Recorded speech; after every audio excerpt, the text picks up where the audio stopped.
everything's perfectly all right now. We're fine. We're all fine here now. Thank you. How are you? Everything is fine here on Detention Black AA 23, a Star Wars podcast. I'm Mike, joined by Bogey, here to talk all things Star Wars with all you fans out there. If you're listening to us right now, hit that subscribe button, like, comment, rate, review, share, all the above. We greatly appreciate it. Any little thing you can do, because it definitely helps get our channel's name out there amongst all the other Star Wars channels, which there are quite a few, as I'm sure you're aware of. As a reminder, once we hit 500 subscribers, we will be giving a prize giveaway. We're looking to give a Theory Saber lightsaber away. To note, Theory Saber or Star Wars Theory is not affiliated with the giveaway. This is all our doing. We purchased it with the intentions of giving it away as a prize. So you're not going to want to miss a Theory Saber lightsaber giveaway. It's one of the good ones. You can duel with it, makes great noise, great color, and everything. So, and Wall decor. Yeah, I got some behind Look at me. that. I know I need to charge them again so I can turn them off for our stream, but I haven't recently. But yeah, and then you can see the one that we're going to be giving away is right in this area. It's not necessarily that one, but there's like 4 or 5 boxes here, and one of those boxes is what we'll be sending with the lightsaber in it, maybe along with Bogey's plastic one as well, autographed by yours truly. He might put a little message on there. Who knows? We'll see. But yeah, we want to give away some prizes, so make sure you hit that subscribe button. And also, if you're listening to us, jump in the chat, voice your opinion, give us some thoughts. You know, we like bringing you in as part of the show just as much as Bogey and I are here. So that's one of the fun parts is talking with all the fans. But today, I think we've got 2 major topics we want to cover. I gave Bogey his homework for last week, and he came through in the clutch, watching first 2 episodes of the Ninth Jedi. So we will kind of talk through those. But before we get to that, we had some technical problems last week on our channel. So the audio, for some reason, was not picking up. It was picking up in all of our tests, but when we actually went rolling, the only time it did work was when we were watching the trailer and when we had the trailer up for the Ninth Jedi. So it missed out all of our talk on VADER II and some other stuff. So I really want to give praise to Star Wars Theory for the episode VADER II, because it was absolutely glorious and it deserves recognition.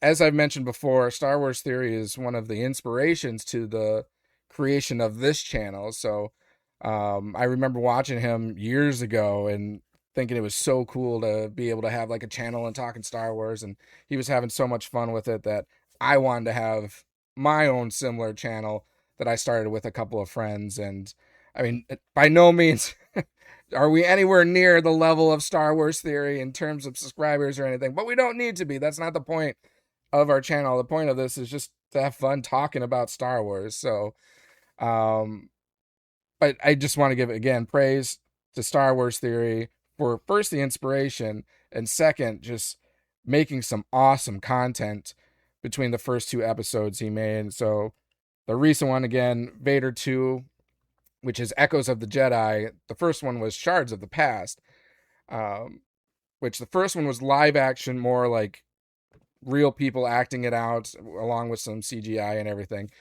VADER Episode 2 was all CGI and computer animation, and I think it really fit and it really worked with this. So I know, Bogey, you watched it as well.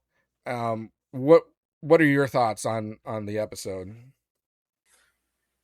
You talking about Vader? Yeah, Vader. Vader. Yeah, because I had seen the first one long ago, so I rewatched that one going into the second one, and it was kind of funny. I came across an interview too. Who's the kind of like the lead of Star Wars Theory? What's his name? Yeah. It's terrible that I'm forgetting his name. I'll look it up.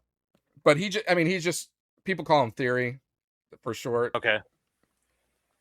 Because I saw an interview with him and how he started his podcast kind of like Loki, like this, and just kind of going at it with new ideas to create kind of, fun viewing, I guess. Yeah. While talking Star Wars, and that's how it eventually came into props, which then led him to, open his series of, for those lightsabers. So kind Yeah. of an interesting kind of backstory of his. And then you were telling me, because I was like, well, that's kind of weird because the first one was mostly live action, and then they went full CGI because I thought they did a pretty good job with the live action. What you said, a mix of CGI with like blaster fire and whatnot in the lightsaber work. But the second one, when they went CGI, he said maybe it was a good idea because it looks like what happened was they were kind of halfway through production with making it live with some CGI and whatnot, Sure. and then COVID happened is pretty much the reason why everything kind of got pushed back. Having availability to like come together and film and collaborate, and then plus then it's like, okay, with gaps and then restrictions with COVID and travel, kind of like some people are like, okay, let's say this month we work hard on this, and then like the other half crew is like, well, we can't, that doesn't work for our schedule. It was just like really a mess. So then the lead guy, he was kind of like, well, that just goes full CGI, and everybody's remote, kind of working together to put this together. And he said probably was a blessing in disguise because then you don't have to worry about what they had for first person was just a single camera. Yeah. Imagine us trying to film like something like that in our backyard. It's like, yo, go grab the camcorder. Can they fit a VHS still? No, that'd be our style. But no. Where then the CGI, they can do this like full 360 camera movement where you don't even see the camera because it's all computer animated, and then like kind of the more details and like the spacing to have like that fight scene with all the Jedi against the stormtroopers and Vader when he shows up, like that huge kind of like, I don't know what was that, like where the hallway led to, like a giant We're on Naboo. It's like a cathedral almost. Yeah, where they all had the showdown. He's like, yeah, we definitely would not have been able to find like a set piece that could recreate that. So he's like, maybe it was a good idea to, expand your horizon on what you can film and what you can present. And then especially how you can, spoiler if you haven't seen it, Mace Windu shows up at the very end. I don't think you're going to get Samuel L. Jackson to come do a little pity backyard video like that. I don't know. After watching, if he watches that episode, he might be like, oh, there's something to this here. There's something here. Yeah. And I wonder if Samuel L. Jackson will, first of all, I wonder if he actually will see it. I would suspect that he might. Two, if he sees it, does it give him like any like want or inkling to come back and portray Mace Windu? And I think he's expressed in the past that he would love to. I'm sure his one requirement is I still need my purple lightsaber with what does it he have on it, like badass motherfucker or something. Yeah, what he has on his wallet in Pulp Fiction. Yeah, he's got it engraved on the lightsaber. I think it's just an acronym for it, but either way, that's pretty cool. The creator of Star Wars Theory's name is Niatus, or just Tus. So, but again, most people just refer to him as Theory. That's kind of his known name. At least fans call him Theory. Yeah, I think I agree. I mean, going to the animated route really helped because I felt this one's presentation was better than the first episode. They're both good, but the second one just kind of struck a little better. The first one, there's a little sense of it being kind of a fan film. I think it's more like when you see like the Emperor and everything. Of course, when you see Darth Vader, he's in a full suit, so you can pass that. But it's always a challenge when you do like actor substitutions or something for a character because it's a little bit more noticeable. So that kind of made it a little bit of a challenge. But with the animation, you have so much more control over everything because like even the portrayal of Samuel L. Jackson's character Mace Windu looked great, and he was freaking badass in this. I mean, he had his war scars, he had like his eye grayed out, burn marks from the lightning, and he was kind of on the dark side a little bit, like teetering with dark side capabilities or powers through the Force. Just to the point of Samuel L. Jackson. He was a badass motherfucker in it. So, Yep. but so it starts. It kind of picks up where episode 1 leaves off. It's the clone troopers. They're going into Naboo, like the cathedral setting or whatnot. And as they're kind of exploring, trying to find Jedi, I think they're looking for Mace Windu, and they happen to come across actually multiple Jedi. There were probably, I think we figured out there was about 10 or 12 of them. And the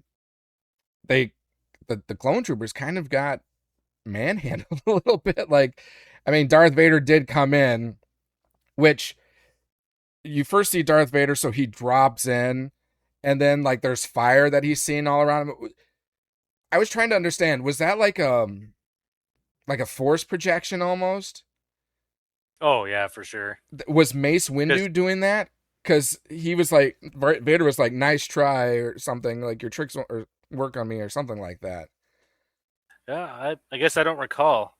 I thought he was having kind of just visions as they continue over from episode 1. Yeah. Having these kind of like clouded visions and how, he was not received what he promised from the Emperor, was to say Padme. Yeah. Just that conflicting.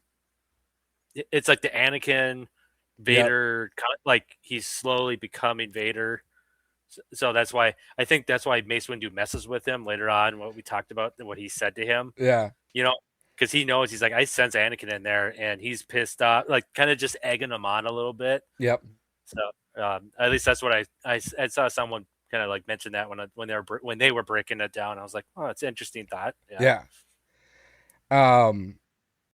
It's. That's originally what my thought was too, that it was just a vision type of thing, but it was just that one line when he said something along that, and maybe he was talking to himself, like Anakin, like maybe it was Anakin kind of trying to reach out, so that it could have been either or.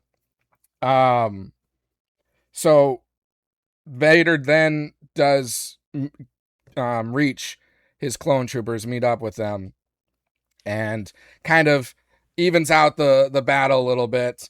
And there was the one like Padawan Jedi that was getting really pissed, and he was also kind of reaching in dark side. I mean, there was that kill move he made with that one clone trooper where he I forget if he raised him first or if he just threw his, or no, he was like taking the gun out of his arm, and it was like hyper extending the arm. Mm-hmm. And then he was like raising him, and then he like chucked his lightsaber through him, and then he force pulled him back and pulled out the lightsaber. And you kind of see like the master in the background, kind of, at least we're assumed to believe it's the master. We don't know. Kind of keeping an eye like, ooh, you're flirting with the dark side here. That's not the way we roll. And it gets to the point where, well, actually, this precedes that. Vader joins when they have the 3 clones held as hostage, right? That's when he approaches. There's 3 clones with 3 Jedi behind him with a lightsaber at their neck. And the Jedi are like trying to bargain with him. Then the one clone trooper is like, you can't bargain with this guy. That's not going to work. And as a result, Vader just detonates some of the thermal detonators from the clone troopers, like raises them in the air and explodes them, which kills the clone troopers and the Jedi that were holding those clones hostage. And then that's when the fight starts breaking out and everything. And then Vader eventually gets reinforcements, right? That includes, because originally he was fighting with his 501st, and the reinforcements, they were like red and white clone troopers, along with like death troopers, which death troopers are freaking badass and big time trouble when it comes to Jedi. And a few of the Jedi get taken out in that battle. It falls down to a couple more, and then Darth Vader is toying with that one young Padawan, because I think he senses the dark side in him, and he's like, said something along the lines like, you won't reach your full potential following the Jedi. They won't get you to where you want to be. And he doesn't kill him or anything. Then he starts like force choking him, And then the Master comes in to kind of distract Vader from killing him. And long story short, ends up killing the Master with the Padawan's lightsaber.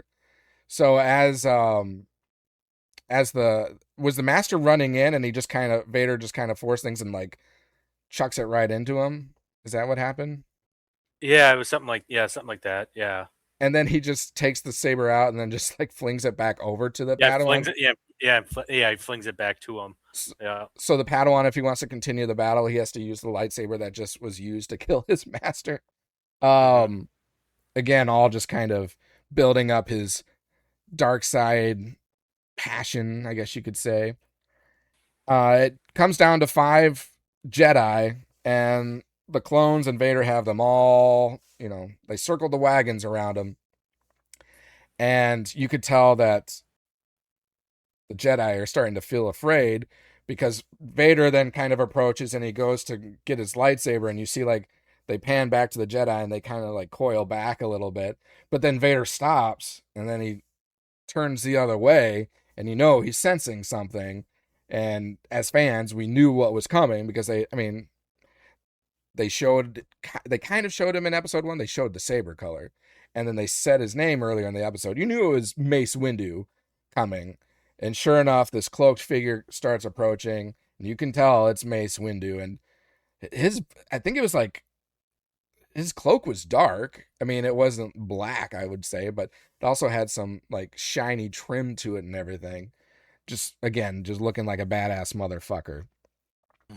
And then he comes and he confronts Vader, and the dialogue in this was top notch, because Vader first told Mace, he's like, all these deaths will like contribute to your failure for the Jedi. All these Jedi deaths will contribute to the failure of the Jedi. And then Mace was like, the death of your wife and your mother will be yours. It's like, damn, son. Like, I think I literally was watching that. I was like, oh shit. Like, yeah, shit. That meme where you just see that guy like, oh, and it falls over and it just keeps repeating. And it is important to mention too, before that, Mace Windu referred to him as Skywalker. So that also pisses Vader off, because to Vader, Skywalker no longer exists, and just mentioning that name will set him off. And Mace Windu knew what he was doing. He was trying to press his buttons. Yeah, trying to troll him. Yeah, troll him for sure. And it worked. And it was also badass because when he first came in, he force pushed Vader and he flew all the way back. Went like hit through the comm and everything, and then that's when the team like started killing out all the rest of the clone troopers. And then when Vader came back, he tried force pushing Mace and didn't even move him. The other Jedi kind of got pushed back just a little bit, but Mace didn't even flinch at all. He was just, dug deep like a big tree with its roots. And so fascinating to see Vader get force pushed extremely far and Mace Windu not even get touched, essentially. You can see that the Jedi, Mace Windu kind of steps in front and is leading the way. They all have their lightsabers ignited, and then Mace, after the confrontation, ignites his, and you can see the Jedi are feeling more confident. And then Vader goes, and you hear the ignition of his with a little glimpse of like red, and then the episode cut out. So we're going to have to wait until episode 3 to see the actual duel. And if I recall, Star Wars Theory said that this episode will come out a lot sooner than how long it took to get episode 2. So hopefully like in a year and a half or something, we will get the next one. And I know it was only between 20 and 25 minutes, but I mean, talk about getting what Star Wars fans want to see, at least from my point of view. I mean, it was brutal, it was dark, it was dramatic. Fighting was great. Force use, lightsaber dueling, Vader. I mean, you can't go wrong with Vader or Mace Windu. it's frustrating that a fan can create a film that's 10 times better, 100 times better than most of the stuff we've been getting out of Disney. Mhm. Now, I don't ever see Disney going to that. Well, maybe they would. I mean, Rogue One was a pretty dark movie and pretty violent. I mean, we talked about some of their recent projects have at moments, either if it's not, when we say Rogue One, or definitely is a darker adult kind of theme to it. I don't know. Would you consider Mandalorian in a mix? You got bounty hunting and kind of. I know it has its moments of cheesiness. Once you got, there are glimpses in Mandalorian. There are glimpses. I mean, I think of the first episode, especially earlier on, where the guy he slices the guy in half through the door. I mean, that's pretty violent. Yeah, the Book of Boba, Mandalorian 2.5. 2.5. Yeah. They stole like 2 episodes from Book of Boba Fett. Yeah, when Mando first came in and was like cutting people up in the meat factory or whatever. With the Darksaber, yeah. Yeah. So yeah, I'll give that. Like, there are elements and glimpses of it. So they've teased themselves, dipping their toes in that kind of. But yeah, I see what you're saying. Is Disney a little scared to go too dark or something like this fan film? But I mean, we love to see it, but just everybody, who knows? I mean, if I have a hard time believing that. I mean, of course, like kids, it might be too much for kids or something like that.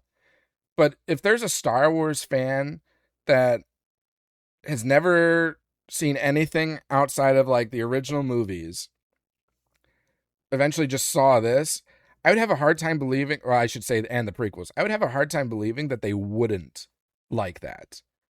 And if you don't, it's because of preconceived thoughts or, whether you agree with something or not. But in terms of just the actual film, like, what is there not to like about this Vader episode 2?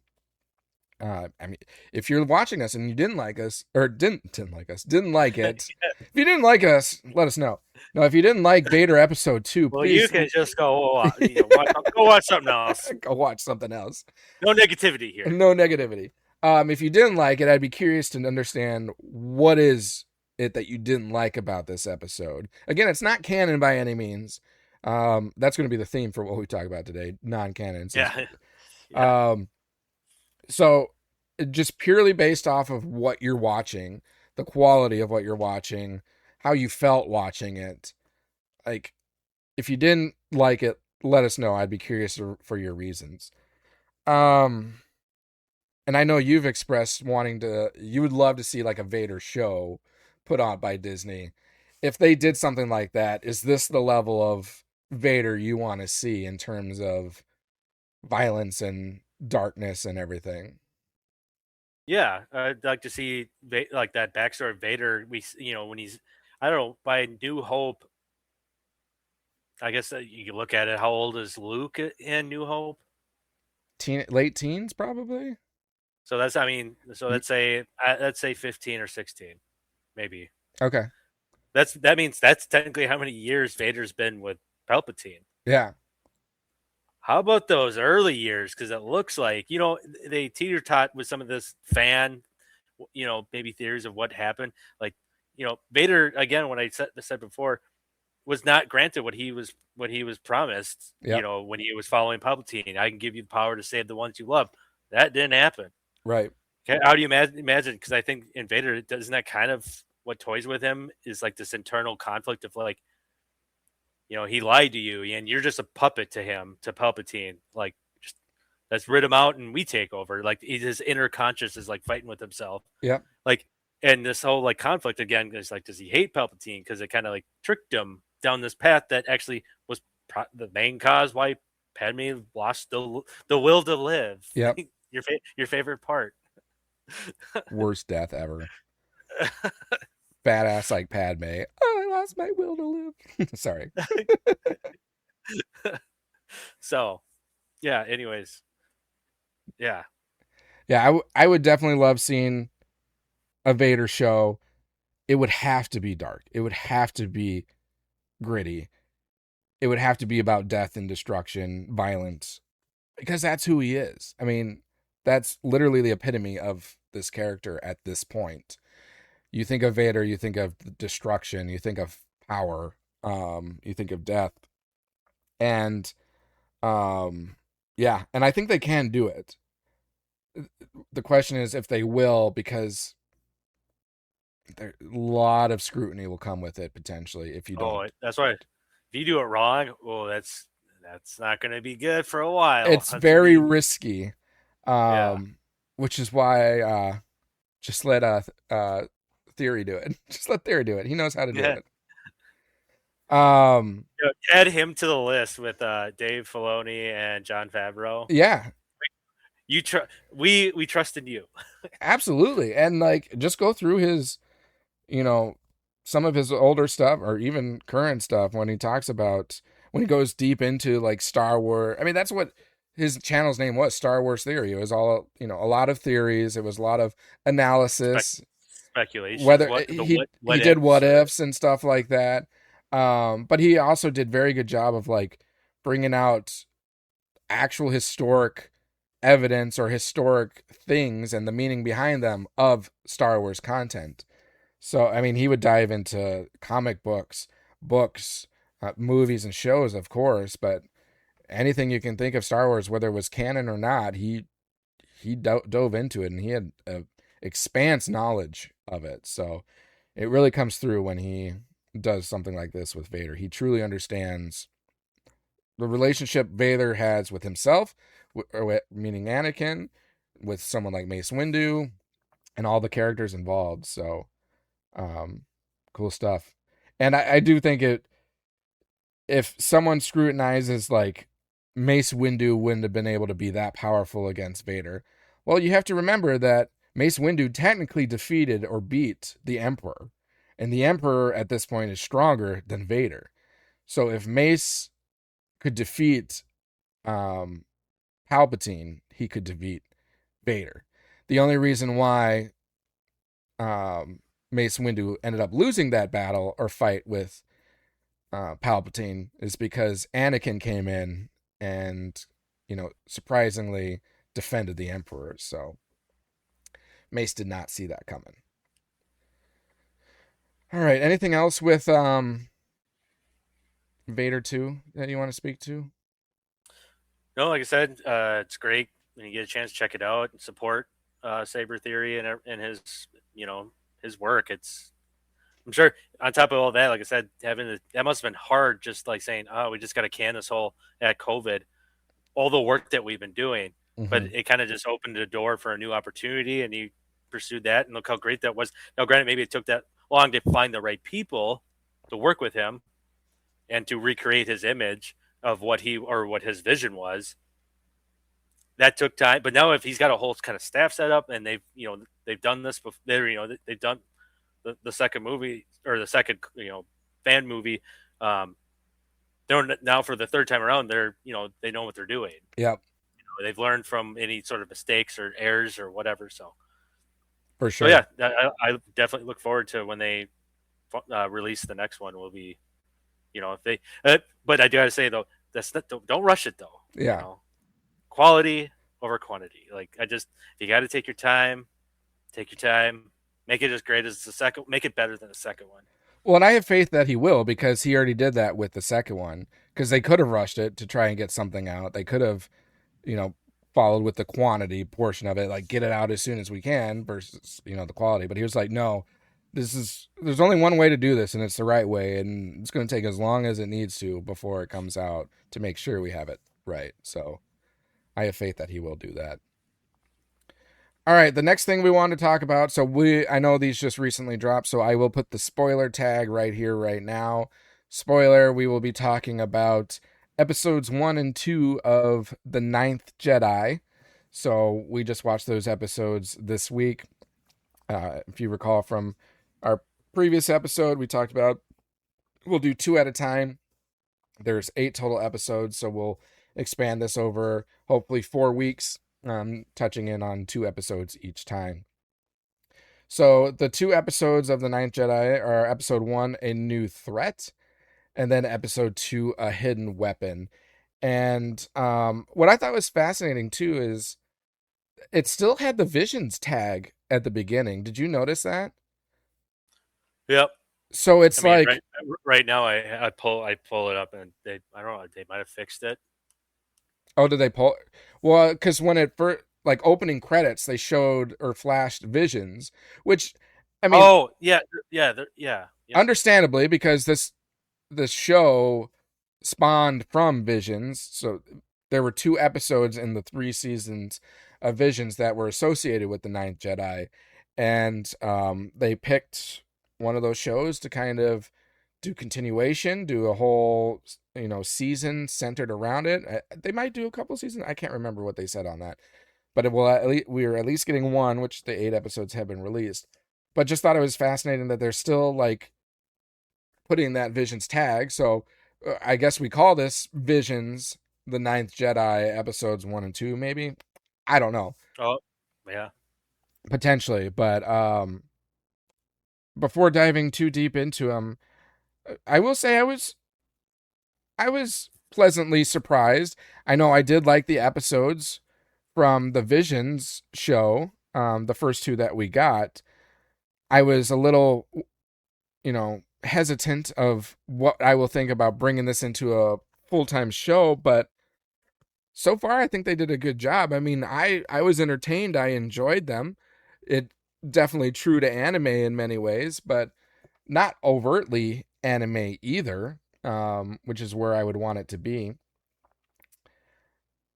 The story was pretty decent so far too. Wouldn't you think?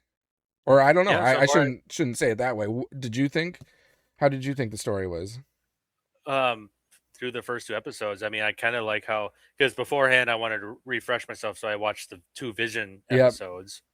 And I felt like after watching episode 2 of Visions of this story arc, I was surprised how well it kind of just transitioned into now the first episode of this season.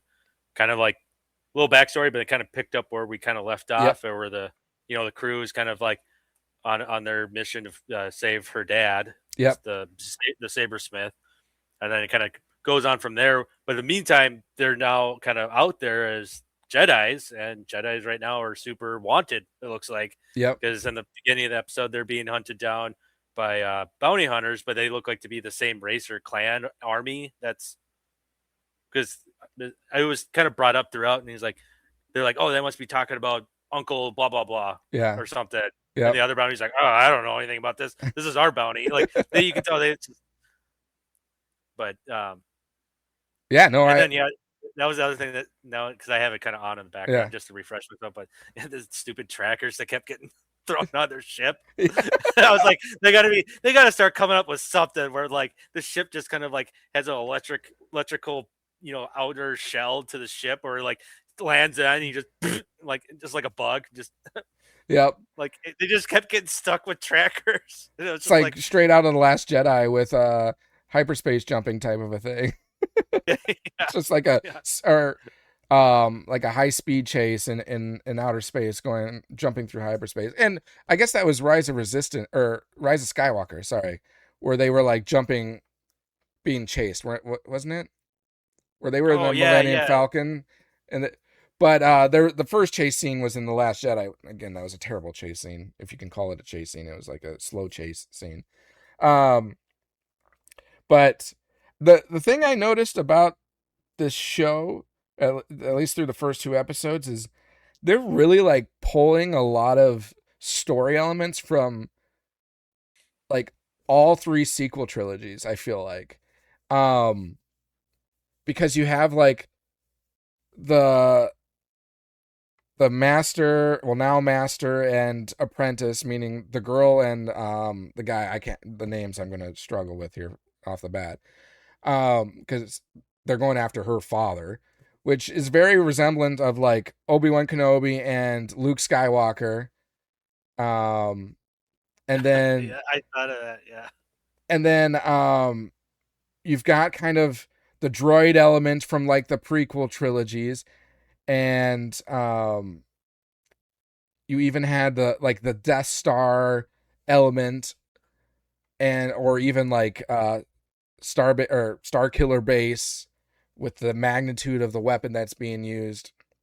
So I just feel like there's a lot of elements that are like story elements that are drawing from previous Star Wars content, specifically the movies. Excuse me. But I'll go ahead and so jump in with the first one. So episode 1, A New Threat. This episode picks up the story of La Cara following the events of the previous shorts, and it immediately sets the tone for a much larger conflict that will shape the rest of the series. We're in a distant future of Star Wars Galaxy. One of the things I was trying to understand is like where we are in terms of a time frame, because it's obviously in the future because the Jedi and Sith are no longer around, but like how far in the future are we talking about? And it's one where the Jedi and the Sith are no longer dominant forces. They even were talking about like, do they even exist anymore? Or as they put it, they like faded into legend. So they're not even really around, which is also kind of the case with when Luke Skywalker was around, because I know the events of the prequel trilogy weren't that far away in terms of years, but from like the standpoint of the people in the original trilogy, it made it seem like it was a long way, because like when they were on the Death Star in A New Hope, the Imperials were like, your ways of that ancient sorcery, Vader, like, you know, they're of the past. That makes it seem like it was a long time ago, even though it wasn't really. But this show seems to take on actual fully quite a distance away in the future. What remains is the galaxy's like unstable. It's fractured. People aren't sure what's going on. It's like lawless, it seems like, at least in the systems that were here. And into this kind of uncertainty, Kara, our main character, kind of starts her journey. She's training under a Jedi, Margrave Juro, I think his name is Juro. I think they keep referring to, yeah, Juro. And he's a figure attempting something almost impossible, which is trying to rebuild that Jedi Order from the ground up. But this isn't the like Jedi Order as we knew it. There's no temple, no council, very little surviving like knowledge of it. Everything has to be essentially rediscovered. They just know of the Force, they know of the Jedi, and they're trying to bring back the Jedi through their own like experience. Which is kind of fascinating, and you can kind of tell because they're kind of going rogue. Like he even hands like someone that's not even a Jedi a lightsaber and be like, this will be like your form of becoming a Jedi. You now have a lightsaber. Well, we all know if the Jedi started at a very young age and were, you know, taught very strictly on what it is to become a Jedi. So then Kara's father, La Zima, he also plays a key role in this effort. He's one of the few remaining lightsaber smiths, as Bogey alluded to, in the galaxy, and we kind of see that in the first episode from season 1 of Visions, helping to restore one of the Jedi's most iconic tools. But as the episode hints early on, Zima may not be as simple of a figure as he appears. Like, he's like a Jedi, right? So there are kind of layers to his past, connections to the Jedi and the Force that have yet to be fully revealed. And not to jump too far ahead, is this guy a good guy or a bad guy? Yeah, I'd say, are we jumping too far ahead quickly? We might be, but were you starting to think that too by episode 2? When we get to that, if we're talking about the scene, I literally was like, wait, what's going on? What is going on? What is going on? And then the stories we're going to talk about, that, you know, kind of history of some of these characters. Like, wait, what? Mm-hmm. And what? Okay, this is kind of a clusterfuck here. Who wants to be friends with who? Like, yep, exactly. It's kind of a Game of Thrones-esque, right? I was just going to say something like that. It's like, wait a minute. So something doesn't add up here. Like, right. There's got to be a myth going out there or something that's just rumoring, or like, you know, a rumor going around. Everyone's talking about, oh, this is what happened, and this guy killed this guy. Well, no, that didn't happen. He's doing this. He's building lightsaber. He's building lightsaber. Why would he do that? Like, that was just... Yep. So there's definitely intention to that mystery, and I think and that mystery is going to matter in the long run. And because building the Jedi is not going to be easy either. So, going back to the galaxy is politically unstable, scattered, and filled with forces that have no interest in seeing the Jedi return or the Sith. The idea of restoring balance is no longer just a noble goal, it's also a dangerous one. Meanwhile, Kara herself is still learning what it means to be a Jedi. Again, definitely just on the fly through her own experience, through the teachings of her master and the other Jedi she encounters. And unlike the Jedi of the past, she doesn't have centuries of traditions to rely on. I mean, there's no clear path forward. She and the others are essentially just trying to discover what the Jedi were, and more importantly, what they should become in this kind of new phase or new era of the Jedi. And then kind of the threat emerges, and we're introduced to a mysterious Force user named Nawam. That's Nawam. Some of these names in this are a little challenging to How they say it, I pronounce. always thought it was, for the longest time, I thought it was Nawan. Yeah. But when I look at the spelling, it's Nawam with an M, not an N. But they have, I don't know how they say it fast. And, Well, that was like Zima, because when I heard it, I thought, is that Jima? But then it's actually like Zima, like ZHIMA. So. Oh, and with this, I guess I cheated because I was like, I didn't have that problem, but I also had subtitles. Oh yeah, I had the subtitles on too. I'm not the biggest fan of subtitles, but for me, I needed it because there was moments of they would talk really fast, and I'd be like, wait, it sounded like, because all of a sudden they'd have like the animation would have like a facial expression. I'm like, wait, I don't get it. Rewind. That's why at the point I was like, after the third or fourth time I had to do that, I was like, subtitles, so that way I don't have to keep, because I don't know, at least for me, my Disney app sometimes just gets, when I try to rewind, it like lags and then it just jumps back like 5 minutes. I'm like, damn it. Like, I didn't want to rewind that far. Right. 10 seconds, not 5 minutes. Well, and to compare it to Game of Thrones again, like to your point about subtitles, I try not to use it, but I have to use it for Game of Thrones because of all the different names and jumping back and forth. So and there's like really, and I definitely used it for this show. Dialogue. Yep. Yeah, exactly. when there's intense dialogue, you're like, oh shit, every word matters what they're saying. So yep. When it's like that, then I'm like, all right, I got to cave in. I'll get subtitles then. Yep. So going back to Nawam, he's not like your typical Star Wars villain. He never presents himself as a Sith. And he doesn't rely on like the usual emotions like anger, hatred. Instead, he kind of embraces something more far unsettling, what he calls emptiness. So interesting concept there. So he seeks to detach himself from the emotion entirely, rejecting both the light and dark sides of the Force as traditionally understood. And that kind of makes him quite dangerous. And because he doesn't fight out of rage or revenge, he fights with calm, like precision. That's something that I really noticed about him. Like, he really has a calm presence. It's kind of dark and, villainous, but it's very calm. Almost as if like violence is simply just another state of being. I say that, and then I'm going to compare him to someone that's more unhinged. He really does sound like Kylo Ren to me. Do you get that like same sense? Well, I guess maybe I'm just scarred from Kylo Ren's kind of final portrayal. He was pretty menacing though in Force Awakens. Yeah, that is true. If I just took the next two and didn't just blot that out, Kylo Ren was pretty interesting villain. Yeah. So yeah, I could see, and he was very dark and just, I don't know, like you said, precise. But at times, I mean, Kylo Ren had his moments of temper tantrums. Yeah. Bashing in computer consoles and whatnot. But I mean, this guy, he's just stoked and just, I don't know. And just his voice, like, again, sounds like Kylo Ren, but even, I don't know, to me, seems even more menacing. And again, it probably helps now, ruins me because Kylo Ren, when he takes his mask off, we don't know what this guy looks like under his mask, and will we ever? Right.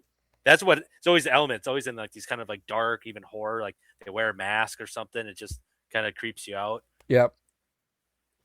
So kind of that dark feeling or dark vibes that you're saying. Yeah, you totally get it with him. Yep. For sure. But again, is he good or is he bad? TBD. After that reveal, it's like, wait, what? Because the one who's that one young Jedi? Is it Ethan? I think it's Ethan. The kid that's like separate from the group. He was the one in the visions where like, oh, Yeah. you got the call. But when they all looked at him Ethan weird, 'cause sounds right. Yeah. when he grabbed the lightsaber, it turned blue, Mm-hmm. and everyone in the room just kind of like, I was like, why is everyone looking at each other weird? Because because everyone's circling around him. He goes like, what are you guys looking at? Like, Have something on my face. Because I was gonna say that was the cool aspect from like just a really quick callback from the Vision episodes. Like this lightsaber smith made his sabers attuned to the Jedi, which I heard I thought when you find your own kyber crystal, after Jedi training, like the color kind of is supposed to call to you kind of like what your nature is, your connectivity with the Force, in a way. Yep. Okay, because did you know that, right? Yep. Or heard? Okay. Yep. So I liked how he made the lightsaber where it's like it's just a random, clear crystal. But when he did I lose you for a second? No, I got you. you. Okay. I liked how when she pulled it, it was just like this, like no color. But then when each person like it's supposed to find it, eventually for her it turns green, which that was kind of a cool kind of story of how she went down that path. Yeah. But then when all the other Jedis all of a sudden light their lightsabers, they're all red.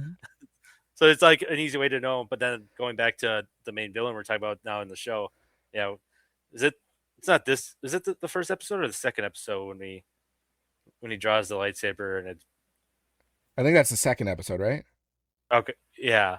I think so. I could be wrong. Oh, okay. I won't try to get too fast. Oh no. Is it terrible? But when you were talking about when the lightsaber got ignited, when you're talking about like it draws from your like Force capability, and you were like, bleh, it reminded me of like Herbert the pervert from the Family Guy episodes when it's like Flobby, and then he sees Chris and it's. I'm sorry. When you were explaining that was where my head went from the Family Guy. I can't remember. Did he say anything in that whistly voice? In the episodes? Oh yeah. No. I mean, in that scene, or was it just? No, he just because it was when Obi-Wan Kenobi and Vader meet in the Death Star, and they've like drawn their sabers. That's right. And like Obi-Wan's about to be defeated or whatnot, but then Luke comes running like Ben, and it was Chris, and it was like, sorry, everyone. Couldn't help but think that. Family Guy Chris would play Luke, and that would be Obi-Wan, just like in the being a creep pedophile. What are you saying? Anyways, moving on. Oh, Family Guy. Oh, Family Guy. So Red October standing by. Red October. Big Red standing by. So as the episode progresses, it becomes clear that Nawam's goals go far beyond like opposing the Jedi. He represents a completely different philosophy of the Force, one that could fundamentally challenge everything that the Jedi are trying to rebuild. But at the same time, the episode continues to build out one of the most intriguing ideas, the meaning of the lightsaber colors. So kind of what Bogey was just talking about. In this version of the Star Wars universe, a lightsaber color isn't just aesthetic. It reflects the wielder's relationship with the Force. So it becomes a visual expression of identity, belief, and inner alignment, kind of your strength, all the above, which definitely adds a layer to the character's depth. By the end of the episode, they really set the stage pretty well. Kara stepping into a role that carries enormous responsibility, and Nawam has emerged as a serious and unpredictable threat, and the mystery surrounding Zima's past is beginning to take shape in the background. So that mystery we were speaking of, will we find out who this guy really is? So who is that other kind of Sith guy? Because he proclaims himself to be. Does he call himself a Sith? He does, doesn't he? Yeah, I'm pretty sure he does. Because he has a red lightsaber. Which, by the way, like when we have that initial chase, I thought it was so cool that what they did with the black hole. I was trying I was trying to think, like, of all Star Wars content, have we experienced like black holes? Um, in the movie No, I know. Solo, was that a black hole? Oh, I didn't think of that. Uh, yeah, like I told you, I've seen that movie like 1.5 times, so I don't. But Did I do you know what remember? I'm referring to? Like, Yeah, that I'm trying to picture the scene. It might have been. I think I mean, if I'll it let you wasn't, it know. was the closest thing to a black hole, but it I didn't put that look on like a my. black hole. I'll let you know. I've definitely put that on my rewatch list. So Okay.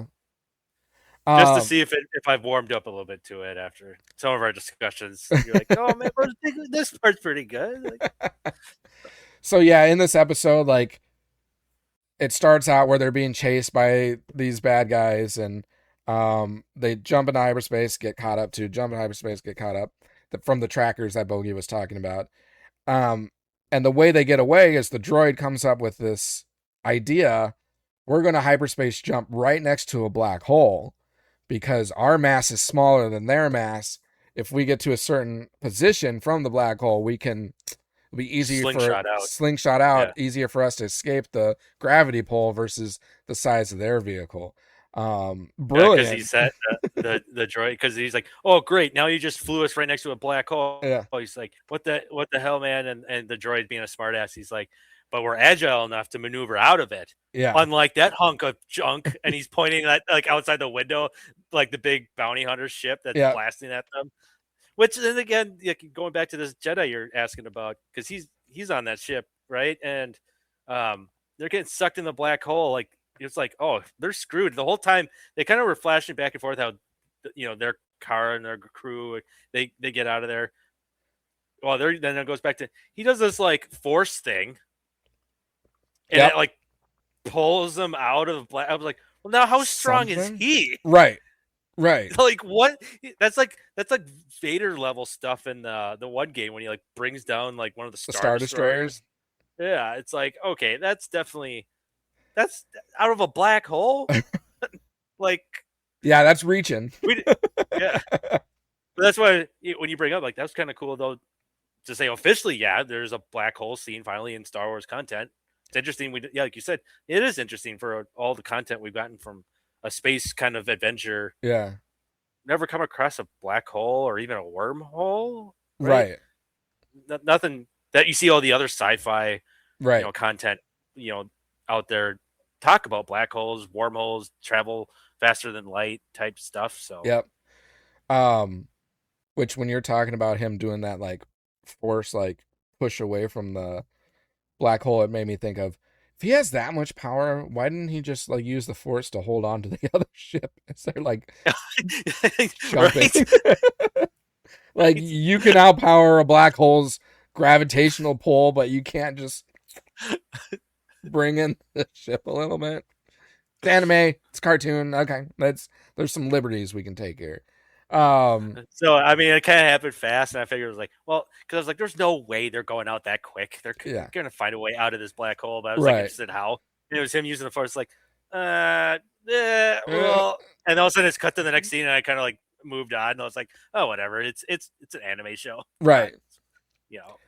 But just the continuity, like I said, we were talking about, like, that kind of force power. Come on, right.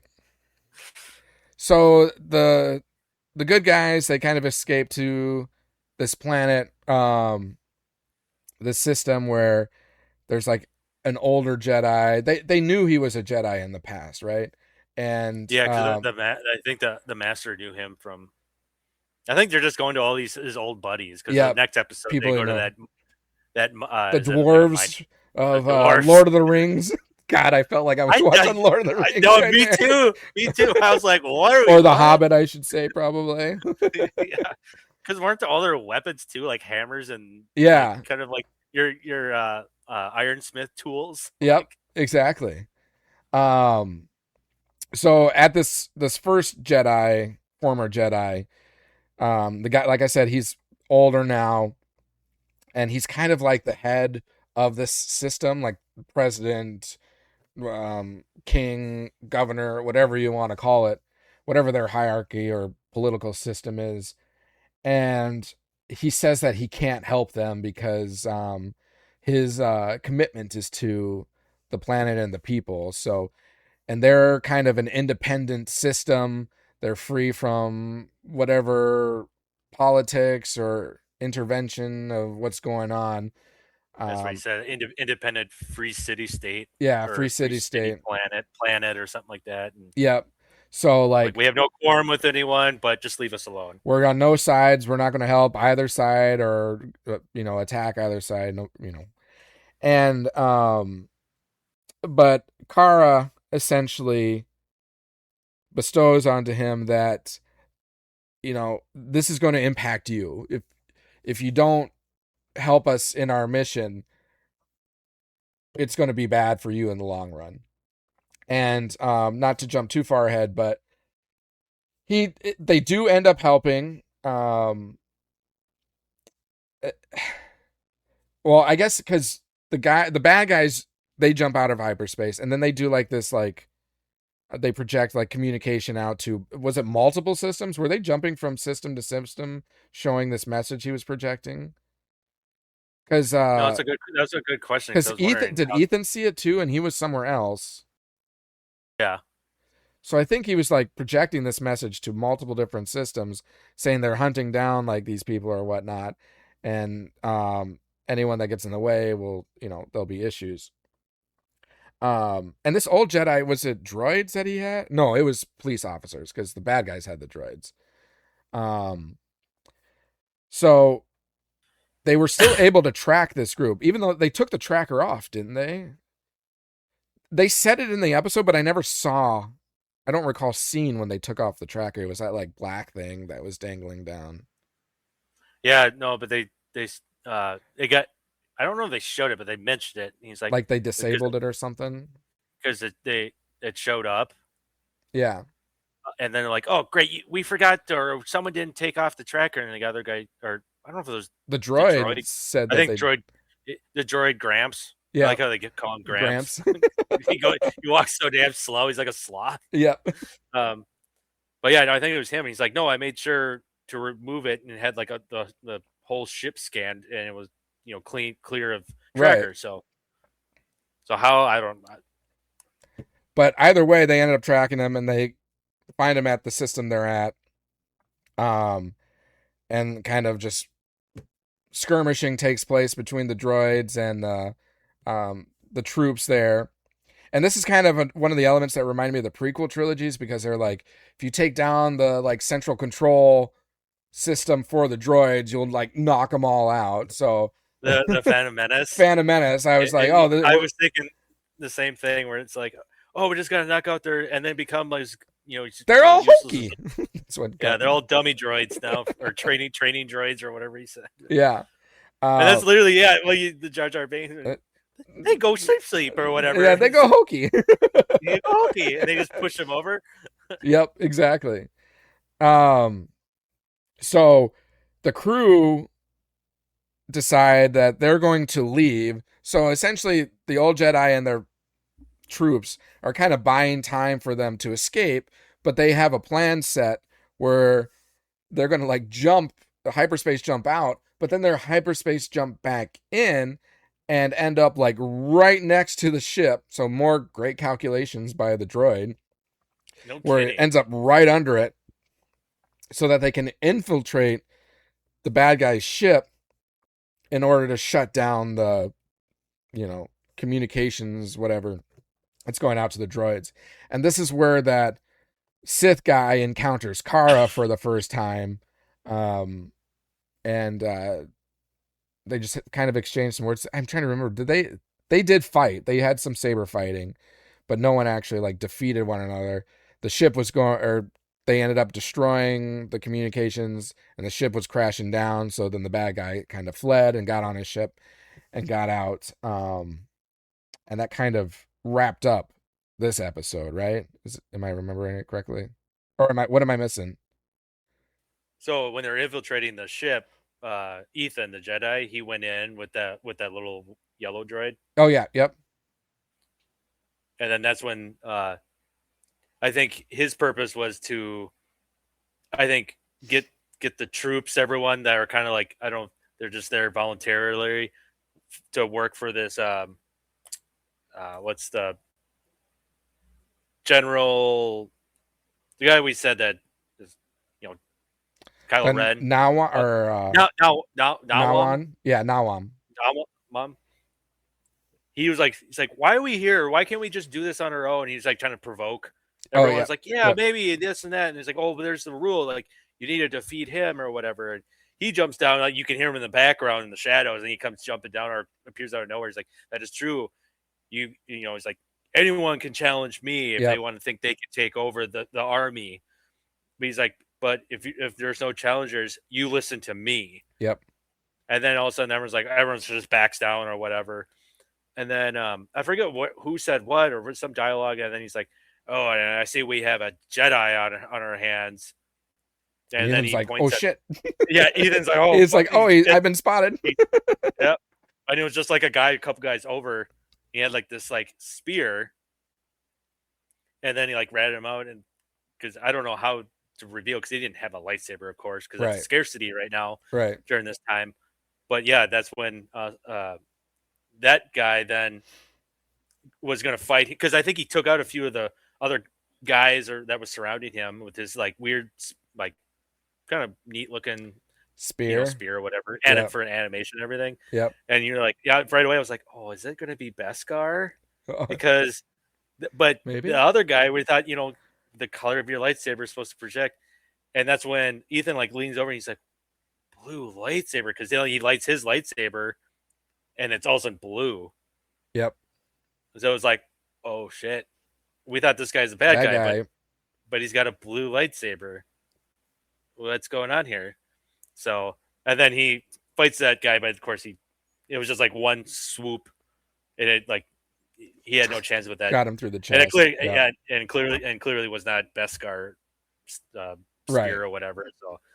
So yeah, so he got taken out, and that's kind of how it ended.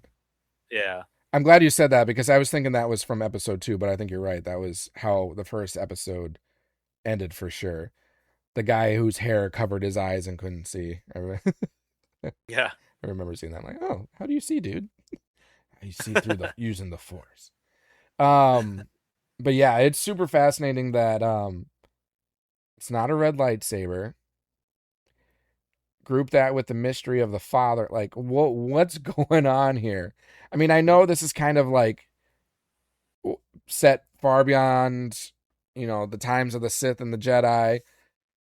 Things aren't really the same as they were in terms of Jedi and Sith, so maybe it's just the saber that he came across, so he's using it. He found it, so he's using it. But at the same time, like, the sabersmith is with him, so what's with that? I don't know. There's a lot of questions that I'm sure we'll get in the upcoming episodes. Which that leads to episode 2, which is called A Hidden Weapon. So this episode picks up the story as the conflict surrounding the emerging Jedi Order begins to escalate. Kara and the other Jedi are facing a growing threat, while Margrave Juro continues working to unite the remaining Force-sensitive warriors and restore the Jedi tradition. But the galaxy is not simply waiting for the Jedi to return. Powerful enemies are already advancing to move against them. And at the center of the episode is the father-in-law Zima, Kara's father. What initially appeared to be Zima's role as a lightsaber smith is becoming more important. His knowledge and abilities make him a key figure in the struggle between the emerging Jedi and those who want to destroy them. The episode also continues exploring the mysterious nature of lightsabers in this area. The weapons aren't simply tools of combat. They are closely connected to the Force, and the people who wield them, the colors and abilities, provide clues about the character and the intentions of the owners. Again, we kind of mentioned that this like took on a Lord of the Rings feeling, because it centers to the next, as Bogey mentioned, the next Jedi they're coming to get help from, which is an old friend of Juru. But they're all like dwarf looking people, and they've all got cloaks, like green cloaks, like from Lord of the Rings. And little hobbits.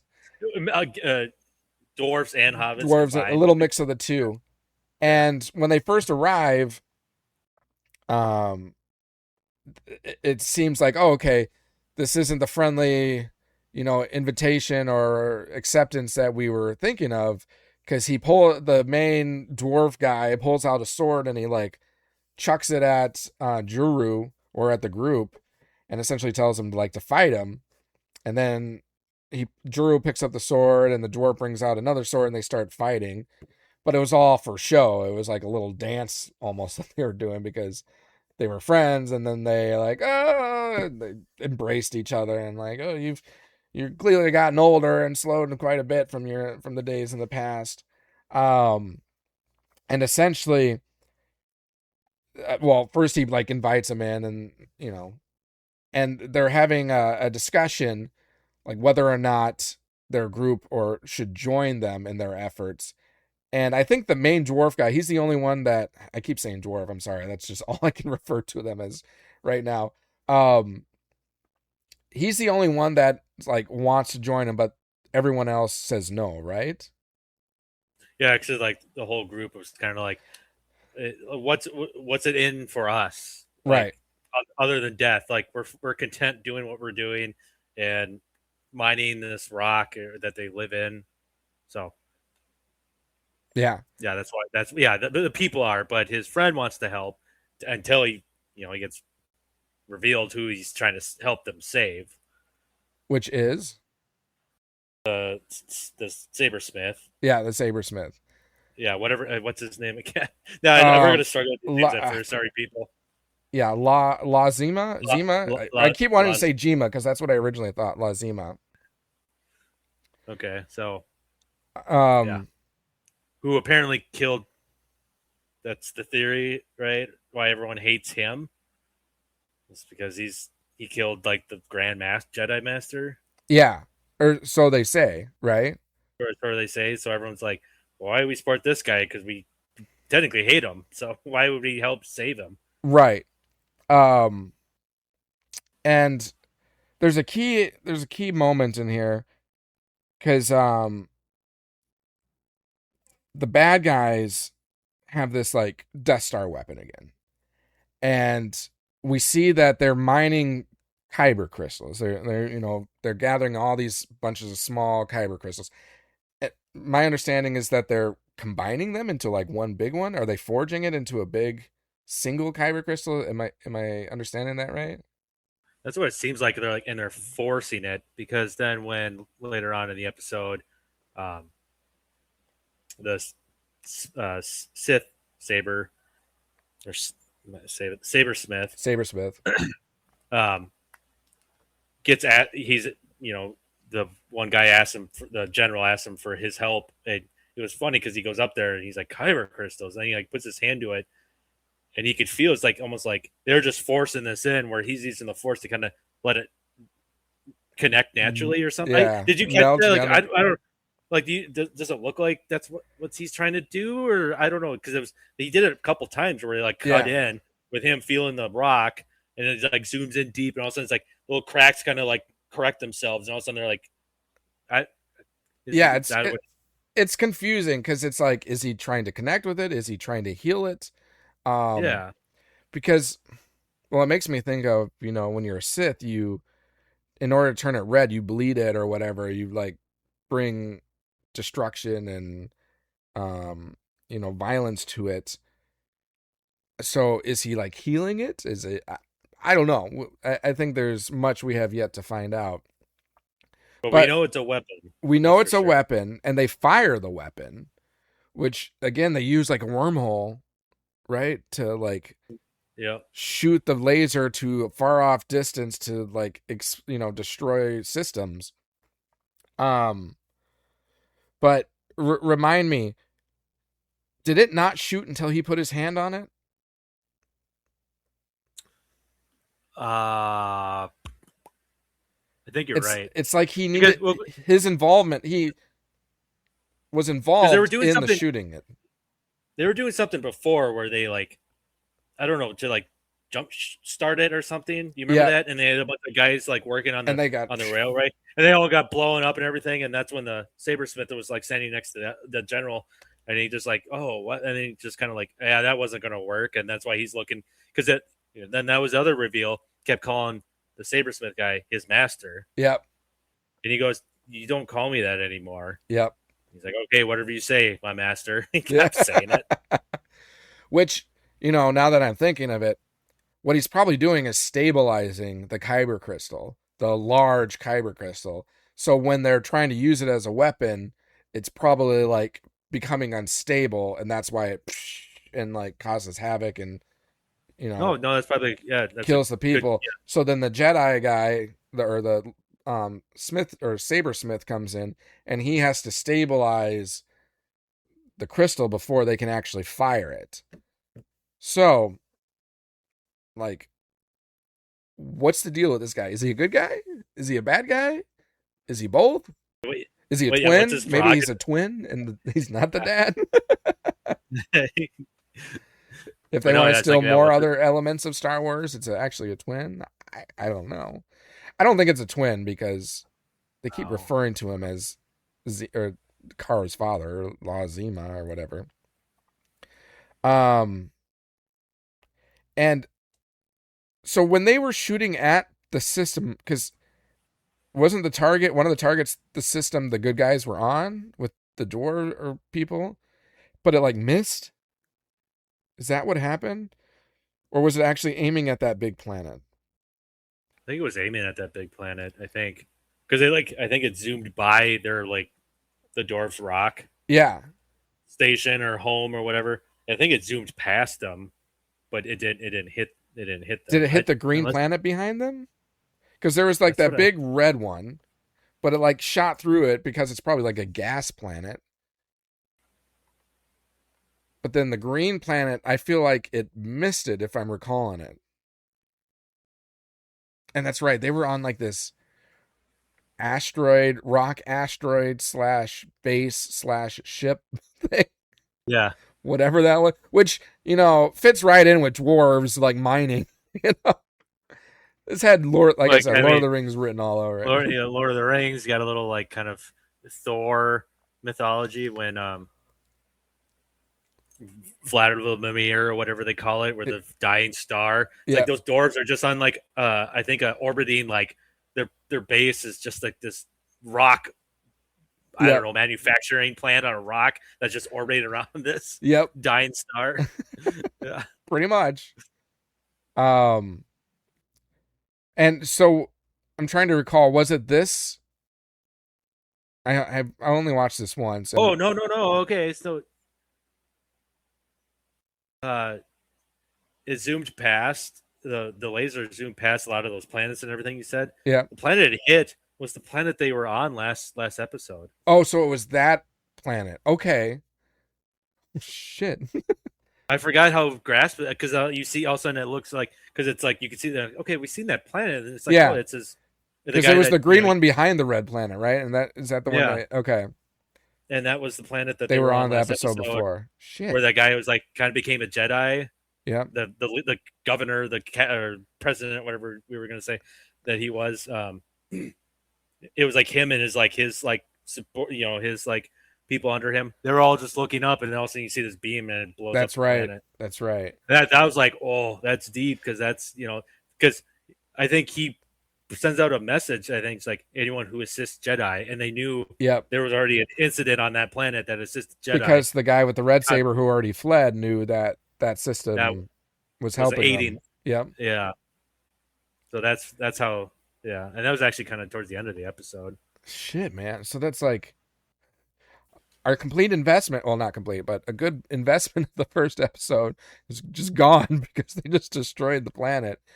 I'm assuming that Jedi guy did not get off system. Maybe he did. I don't know. Probably not. What? It was just plot armor. Maybe not strong enough for this one. I will applaud them if they actually had him die, because I mean, again, just the investment you put into him, and then be like, you're gone, no plot armor for you. But I just like thinking about like other shows. Like I just finished watching season 2 of X-Men '97. Okay. The new version, I guess. of X-Men, but it's a continuation of like animation, still like the old school 90s. Yeah. So anyways, it's like you just got done with like multiple deaths in season 1. Spoiler alert. Season 2, they one by one start slowly somehow coming back to life. It's like no one really dies. Like, oh, they're going the Star Wars route. yeah, there you go. Yeah. Everyone comes back to life. But so was this event? Is that what turned the minor people like to help them? And then that's because the friend guy was like, I can't join. I'm not a Jedi. That's not my dream anymore. And then that's when Drew gives him like the saber, and he's like, I can't wield this. I'm sorry. I'm not a Jedi. And he's like, essentially saying like, you don't have to be a Jedi to have this. This will help like bring you upon the path of becoming a Jedi. This is like your next step forward. And then he essentially like joins in, right? And that's where the episode ends. He does. But he wanted nothing to do because he's like, because when he got the people to turn to support, he was like, but I'm not. It's just like, that's kind of funny. You just convinced everyone, but you secretly on the side like, I'm not helping you because he doesn't want to help aid the guy that saved the Grand Master or whatever. Right. Because I think he was the kind of like he would have been like the Luke Skywalker to this like new Jedi, Council Academy or whatever. I think they were saying. Yeah. Like he would be the Yoda, I guess, to this future that they were trying to have, and he said the Sabersmith has killed him behind his back somehow, and like that's how the Jedi all disbanded and have now been lost. Yeah, is the rumor. So, and didn't Kara like speak up to them again, kind of similar to how she spoke up to? So to convince the people. Yep. Before that, he jumped on the ledge, like saying, "We need to help these people. They have a cause." He's like, What if they don't succeed? And what if the next person doesn't succeed? At one point, they're going to come for us. Yep. So why not do it now and, save how many countless lives down the road if they eventually have to go through us?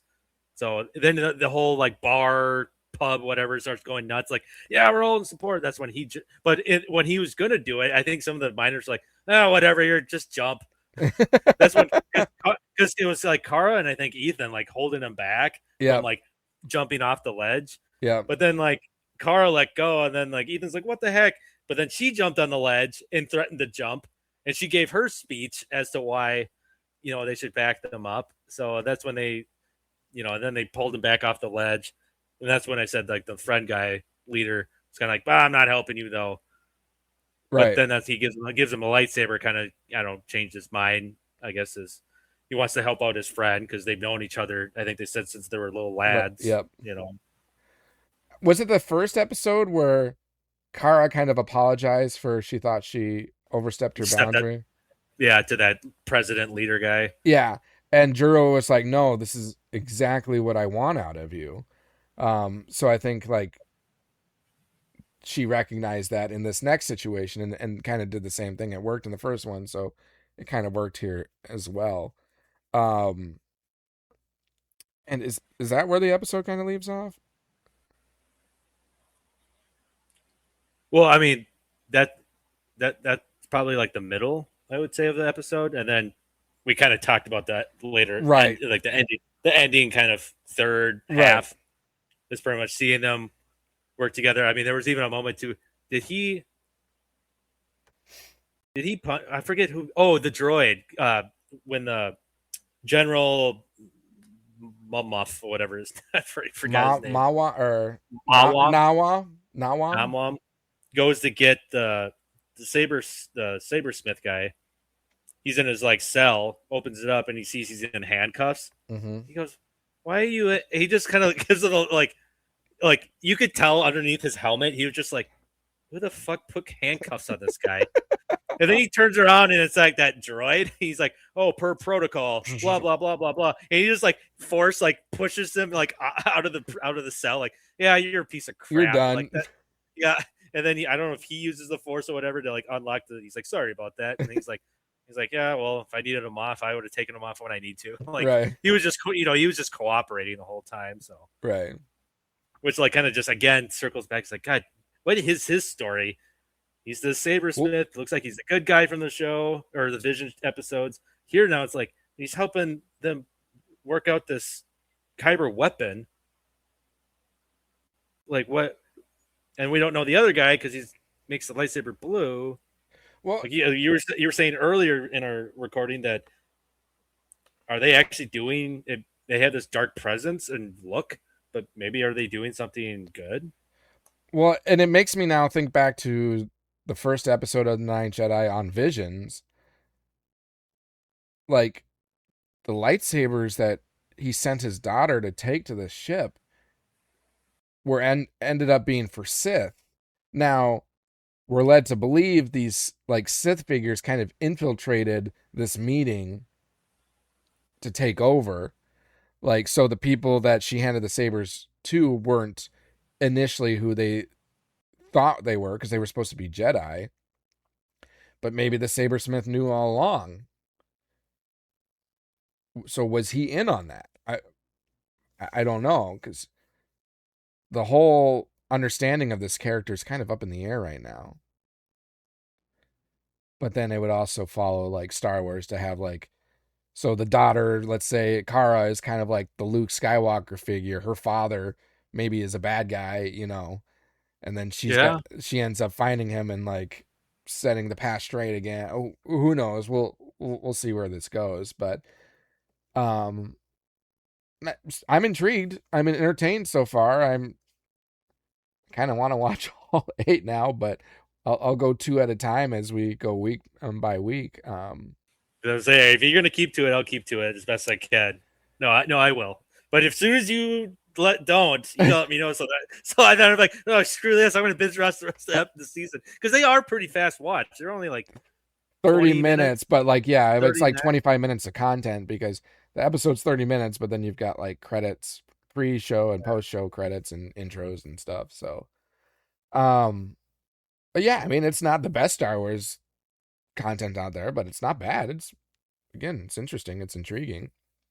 And just to have some Star Wars content right now is kind of nice and new and refreshing. We've liked the Visions, especially all the different, going back. I was like looking through, like when I was looking for the Ninth Jedi episodes, I was like, oh, I remember that one. Like the artwork or the cinematography of the artwork or the score, the soundtrack to those episodes. Yep. For an anime and be Star Wars, nice little different taste. Too. Yeah.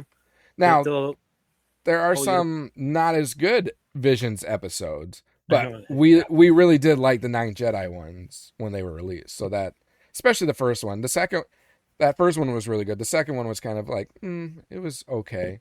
But yeah, I'm glad they chose this one. I still would have rather seen the duel.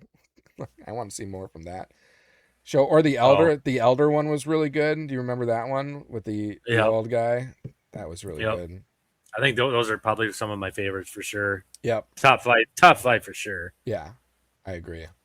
The duel was awesome. Yeah. And I mean, they made a book, The Ronin. I still haven't read it, but I want to. Because that character is just fascinating because he was a Sith, but now he's going back and he's like killing all the Sith with his red lightsaber. So, I mean, he's a Ronin. The meaning behind that. So that's pretty cool. Anything else you want to speak to as it pertains to the first 2 episodes of Vision, or not Vision, the Ninth Jedi? I would just say it's, like you said, I think it's a great start to a season. It's compelling enough to kind of like your curiosity, I guess, is really peaked a lot in these 2 episodes. Like you thought one was like, interesting. Well, I wonder how that plays out. Well, then episode 2 just doubles up on that with like more speculations that your mind's like, oh, now I want to watch the next episode. What happened? So, so that's why I'm going back. It's like, if you keep the 2, I'll keep the 2 because it's hard not to. When we're in the end, you're like, it's one more episode. Let's go to the next one, and then the next one. Yep. Well, and it's, for me, it's all centered around the Zima guy, so the father, and the name that we always have a hard time, Nawam. Like, Nawam. Those 2 characters are fascinating. Like, who are they, and like, what is their true intention? That's what I want to know. That's what's going to keep me going through all these episodes. So, And then we got the other guy, the other kind of Sith guy. What's he's his role? What's his prerogative? Like, you know what I mean? yeah, It seems like he's got something kind of like he's getting a lot of screen time. At yeah. times. So it's kind of like, so He's what's just in the it for errand him? boy. He's the errand boy, in my opinion. He's the downgrade for Vader. Yeah, he's like Palpatine couldn't afford another Vader. He got him instead. he's like the Maul and Phantom Menace. Like he's gonna get knocked out at some point, and he's expendable. Now, hindsight, Maul is a lot. His character, there's a lot more depth to it than what we saw in Phantom Menace. But when you're just looking at Phantom Menace alone, I feel like this guy is similar to like the Maul character. He's kind of a means to an end. He's kind of like the bad guy, the clear-cut bad guy character at this point, as we kind of figure out who these other people are. You know what I'm saying? Right. Yep. That's my take on him so far. Maybe it'll be more. Maybe he'll evolve into a bigger role than that, but that's just my sense at the moment. Cool. Well, we'll have that wrap up our Visions talk. So we will watch episodes 3 and 4 this week, and we'll bring that content to you when we record next Wednesday, probably Wednesday. So, what do we want to dive into next? Do we want to wrap it up? Or we got time, or it's 11:55? Your call. How you feeling? Are you tired? I'm tired. I am tired. And I got to take the kids in the morning. But I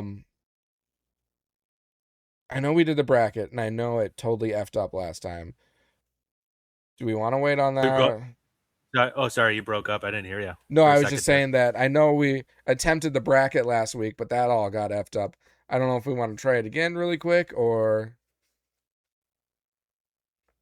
what are your thoughts? We could go like the results, I guess, and briefly, or I don't know. How do you want to go about it? Sure, let's. Or should I just break it down like I'm in Sports Center commentary? This is ESPN breaking recap. News. First round Scott of Van the Pelt. Tell me NCAA. what you're gonna. Well, he's not ESPN anymore. I shouldn't say that. He's. What is he? Fox Sports? Scott Van Pelt. Oh gosh, yeah. Well, he's got his own show now, or I forget. Well, he does. Yeah, have his own like. I like Scott podcast. Van Pelt. I think he's great. And if you ever watch the what do they call it? It centers around like sports betting, and where like you lose your bet in the last second. Bad Beats. If you look up Bad Beats, if you want some entertaining sports betting backfires or devastating losses. Anyways, moving away from sport. Let's go through your bracket. Let's go through each matchup from the start to the end. I will voice my opinions, but we'll try to push through it. How about that? Yeah, and you can maybe bring up. I'll say what you originally said, the winner, and you might be like, "Yeah, I changed my mind. Maybe I like that one more." No, No, yeah, that's too much work. no, not as too much work. No, as in like it's not changing.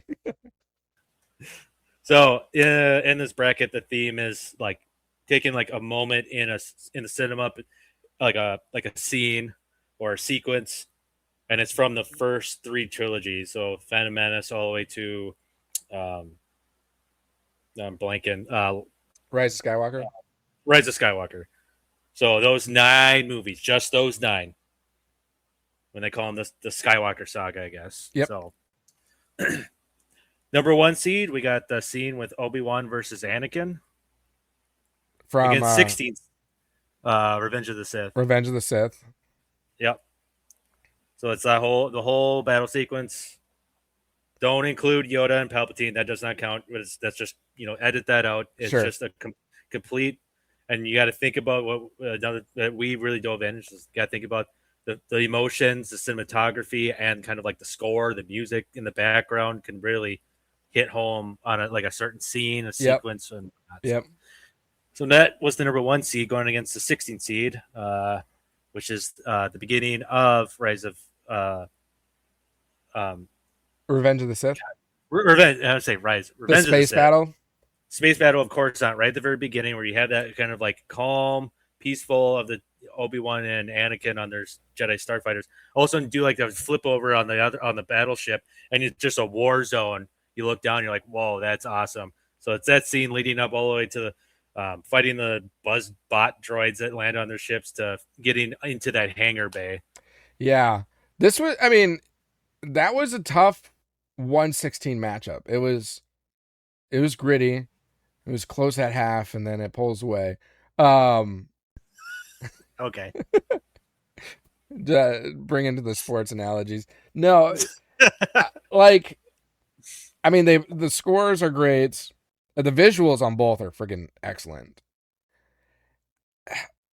For me, it was the dialogue that was a big drawback for the opening scene for Revenge of the Sith. And I mean, it's also Anakin versus Obi-Wan Kenobi lightsaber dueling. That's really tough to beat. That was the pinnacle of what the prequel trilogy was created for. I mean, we knew what was going to happen. We already knew the results, and to be as captivated as we were in that scene, even though we knew what was coming, I mean, I have to give the nod to Anakin dueling his master Obi-Wan Kenobi. But the dialogue in that space. I mean, those, we talk about like Star Wars. Star Wars is like space battles. That's what we want to see more of. And like, that was a great scene. Like, seeing the stuff in the background was one of the most fun parts of that scene. But it was just like the cheeky humor too that was in that scene a little bit was, yeah. Oh, the blast shields aren't, or the whatever aren't down. Oh, don't you realize the shields are still up? Yeah, let me just flip my ship and take it down. So yeah, I'll go with Anakin and Obi-Wan lightsaber duel. Which net do we remember with the score? The Battle of Heroes. Great score. Freaking awesome score. The intro score to that movie too was really good. I can't remember what it was, but it was kind of like a mix of like Imperial March in there, I want to say. But I know. So move on to the next matchup. We got the 8th seed pod racing, the whole sequence of the pod race in Phantom Menace versus the scene in what's the first one with Force the new Awakens? Trilogy? Force Awakens. The scene when Rey is fighting Kylo Ren, the scene where you slowly see the lightsaber raised, and you're like, oh, where's that going? And it flies past like Finn, who's knocked out, and it lands in Rey's hand. And then it confirms she is Force sensitive. The question was at the time is like, what's her lineage? Who's she related to? Yep. You know, that was. I remember after that movie, everyone's speculating that, Rey Skywalker. Is she truly a Skywalker? You don't know. So, and then we got the shit that we got. Anyways, that's the match. She is a Skywalker, according to her. We can be what we want.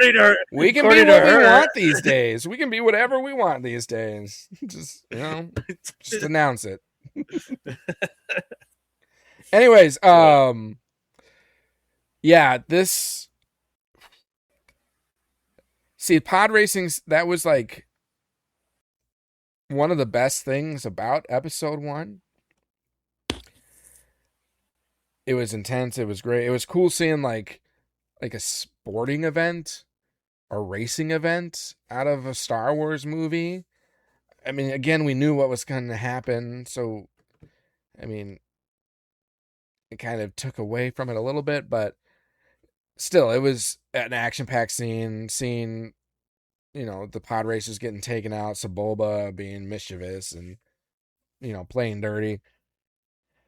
But for me, that scene when Rey force pulled the lightsaber, I will always remember being in the theater and watching that for the first time, and the goosebumps I got just hearing that soundtrack hit. Like they timed that perfect. They really did well by using that track at that moment, because it really hit me. And I hate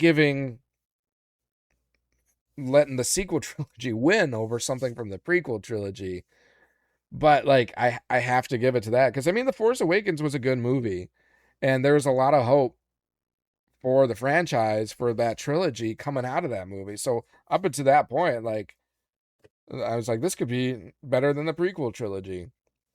But yeah, it was just how I felt, how that moment struck. And I mean, the ambient lighting with like, I mean, it was dark, snow scene with a lightsaber, like, brilliant. What a way to reflect like a lightsaber light, having a dark snow scene with it. It was just done very well. So I have to give it to that. Yeah. So yeah, 9 seed takes the 8 seed, moves on to the next round. Upset. Next matchup, number 5, the sequence of Order 66. So it's pretty much immediately when Commander Cody gets the signal, and you see Palpatine relaying it's the whole sequence of. Then he goes, Commander Cody is like, fire, and he shoots at Obi-Wan, and then you hear that his animal he was on like screams, as they like, and it like echoes as they're falling, and then like that, and then that.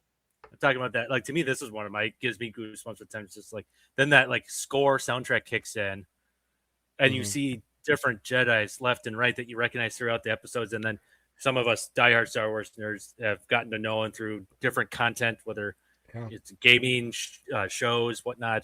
We're like, oh no, not that character, and they just get taken down, and all of a sudden it goes like Yoda, and he drops his cane, and you see him grab his heart, like he could feel he's out hurt, there. Man. He knows what's going on. Yeah. So like that whole sequence, that's the number 5 seed. Number 12 seed is Han Solo getting lowered down to get frozen. He says, "I love you." And good old, I know. Leia says, "I love you," and good old Han goes, "I know." As he's getting lowered down. I can't remember. Did they make something funny like that in Family Guy? Yeah, I know when he comes up, it's him just mooning with them. his mooning. Yeah. Yeah, I feel like there is something they do, but I can't remember it. Of what he said. I think about it, just he said, like, he's getting lowered down. He's like, "I love you." He's like, "Fuck off." Or something like that. Shut up, bitch. Or something. I don't know. Really quick before he goes all the way down. Yeah. Anyways, that scene of, really, like, back to reality here. The scene where I love you, I know. Yeah. The kind of the emotions, because at that scene, you're like, we don't know what's going to happen next, and Boba Fett's going to take him. Like, where's this leading? Yeah. So. Well, I mean, I think that scene, the carbonation chamber or whatever, I think that is really a nod to like Harrison Ford's improv ability, because that was not part of the script for him to say that. To say "I know" in response to Leia, he was supposed to say like "I love you too" or something like that. But like, he knew his character so well that he's like, "No, this is what Han Solo would say," and like, it was perfect. I mean, it's iconic. People remember that. People even say it, like, if their significant other says "I love you" as a joke to like Star Wars, they'll say "I know" or something like that. So it resonates. But it's going up against Order 66, one of the most pivotal, if not the most pivotal scene in the Skywalker saga. I mean, that's what sets everything, in pace. What initiates everything. Yeah, it sets an emotion. That's everything happens in like the OT and the sequel trilogy because of Order 66 and what happened. That was the fall of Darth Vader or the fall of Anakin Skywalker and the fall of the Jedi and everything. So, I mean, you can't beat, and the soundtrack there hits the heart, you start feeling sad inside, and it's a hard time watching. And like, think of all the content we've received since the prequels and how much they go back to that and include other Jedi and where they were at the point of Order 66. So they keep building onto that moment through other content and even in like flashbacks. I mean, that's how we got, in the Mandalorian stuff with Grogu, we had flashbacks of when he was, or where he was during Order 66. So, yeah, Order 66 by a landslide. All right. I think a lot of people, including myself, agree. All right. I know that, like I said, seeing that in theaters, it chills, goosebumps, emotions of like, oh shit, like, well, it's like, oh, it poked my heart. Yeah. Well, and it's not Revenge of the Sith isn't my favorite Star Wars movie, but it's probably the movie I've seen the most. Because the Star Wars movie I've seen the most, just because of like that event. It again, it's just what sets everything in motion. So, moving along, we got the 4 seed against the 13 seed. 4 seed is the Duel of Fates, the whole sequence from get-go when Qui-Gon Jinn goes, we'll handle this. Yeah. And they drop their cloaks and they go at it. Go cut everything else still during that whole battle. Just the saber duel fight. All the way to Qui-Gon getting struck down and Obi-Wan releasing his rage. And then kind of almost lost it. That's kind of funny when you look ironic that kind of looked like he was teeter-totting with the dark side. Yeah. With his anger, but then it kind of backfired on him and he got kind of lucky, I guess. Just do a backflip like he did. Better be lucky than good sometimes. Right. So that is the 4 seed against the 13 seed, which is the very first time we get to see when the Millennium Falcon escapes after old Ben dies and they get in the ship and fly off. Then they get attacked and hunted down by TIE fighters. Well, right away, Han's like, here, come with me, kid. And they jump in those cockpit turret things and they're maneuvering around as they're trying to shoot. And what is it? I got one. Family Guy. Yeah. Don't. Great shot, kid. Don't get penisy. Don't get PDC. I mean, he says don't get cocky. And don't get cocky. Peter Griffin finds that opening to be don't get penisy. I love that scene in Family Guy. But no, it's just kind of like you think about kind of like they jump in and you hear like the yeah. All of a sudden like they're all locked in. Great soundtrack too. Another very memorable soundtrack. So that versus Duel Fates, I don't kind of. I mean, as good as that scene is, I mean, we get to see some TIE fighters getting destroyed. We get to see a little glimpse of a space battle type of thing, but it's the Duel of Fates, man. Like the score, the most iconic, probably the most iconic score in all of Star Wars for all fans. Duel of Fates. They use that shit in trailers just to grab you. Like Duel of Fates, man. Again, another landslide. Figured as much. All right, move on to the next matchup. Number 6 seed versus 11. 6 seed is the first time you see Darth Vader right when Padme dies. It cuts to Vader where the mask closes, and it's that moment where it's like just silence. Absolute silence. Not even a score going. There's nothing. All you hear is the breathe in, and then and you can see the steam. Like the steam smoke that was already kind of looked like he was in a hot room, probably with all the machinery going on. And all of a sudden, it's like when he breathed out, and all of a sudden you can see the air move, kind of in a weird kind of. Yep. And that's when it then kind of leads into the sequence where then he rises, and then he uses the Force when he can tell that Padme's passed. He's like, no, that's impossible. Yeah. I could feel her. But like you said, everything in the room just crushed. It's the initial grasp of seeing how strong. Now, you didn't see that through Anakin at any point of that kind of power just being unleashed in anger. But that's kind of like your introduction to Vader. And you see Palpatine smiling like his plan is going according to how he foresaw it. Yeah. It's going right for him. So that versus Yoda versus Dooku for the first time in Attack of the Clones. because I would say it was an iconic, especially when I was going to school. Everyone was talking about it. It's like, oh my god, Yoda, the guy in this cane. Like people that hadn't seen it, like, thanks asshole for spoiling it. Yeah. But they're like, oh yeah, there's a big old lightsaber and Yoda's in it. Like, oh really, dude? Shut the. Let me go see it first. But it was I remember seeing it in theaters though, and I wasn't spoiled yet, so it was a shock to me when he's just walking. All of a sudden, he drops his cane and he whips out his lightsaber. But I know you said you didn't care for so much the whole lightning. I'll grab your lightning, throw it back. Lightning, I'll throw it back. And also, what was this quote that you said was cringe? Like, well, it was more like I hate when movies narrate what they're doing. Like, you don't need to tell me, I can see it. I mean, that scene, I think, at a minimum, was nominated for an award. It might have won it for like special effects, like fighting or something like that. A great scene, don't get me wrong, but the dialogue kind of took it away from me in this matchup because, I mean, Dooku's like, it's obvious that our strength in the Force, like, won't resolve this, but through our abilities through a lightsaber. It's like, don't, just do it. Just fight. Like, don't tell me. Right. That is not what would really happen in a person-to-person combat. Someone wouldn't say that. They would just pull it out and be like, all right, let's go. Like, don't narrate it for me. Just do it. So that's why I felt that, I mean, I do think the whole "no" is a little bit cringe, but I think just the magnitude of his power and finally seeing that through his like hate and anger, and, you know, Palpatine seeing his plan unfold the way he intended it, just with that little grin.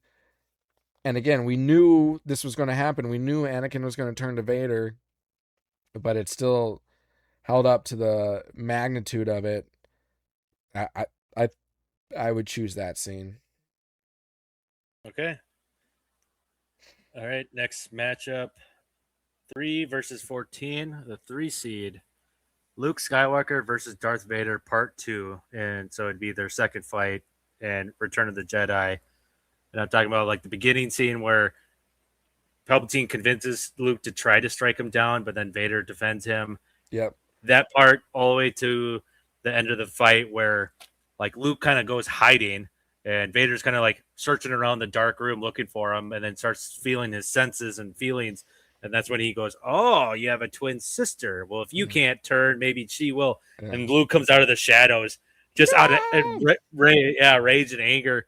And it was kind of the first time, like, it was kind of a simple lightsaber, but they kind of did at least an underswoop block. Yeah. Like a little different than the crisscross. Like, there's a little more intention to the combat there. Yeah. Yeah. The choreography of the fight and everything to lead then to Vader down and bashing his hand off. And then I think that's like a wake up call was, you know, I think he was kind of turning to the dark side in a way until he saw his father's mechanical hand. And then he looked down at his own mechanical hand and he goes, I'm becoming my father. Yep. And that's when he kind of like his inner goodness kind of like woke him up again and kind of like, yep. Like, I won't. And then that's when he threw his lightsaber and he's like, I won't join you. So precisely. Which I think kind of started waking up Vader. Yep. To come back to Anakin. It was just like a whole. This was the turning point where Palpatine's plan wasn't going according to his plan. So yeah, just not including the electrocution, started to get a little off, and the throwing Palpatine down the vent. It's like not that part, just the Vader, the lightsaber fight. Duel. Okay. Duel. That's the 3 seed versus 14 seed in Force Awakens when they're flying the Millennium Falcon and they realize this giant freighter ship with a bunch of random cargo is about to abduct them. And then they get abducted. It's the scene where all of a sudden you don't know who this is. And they go hiding underneath the flooring or whatever.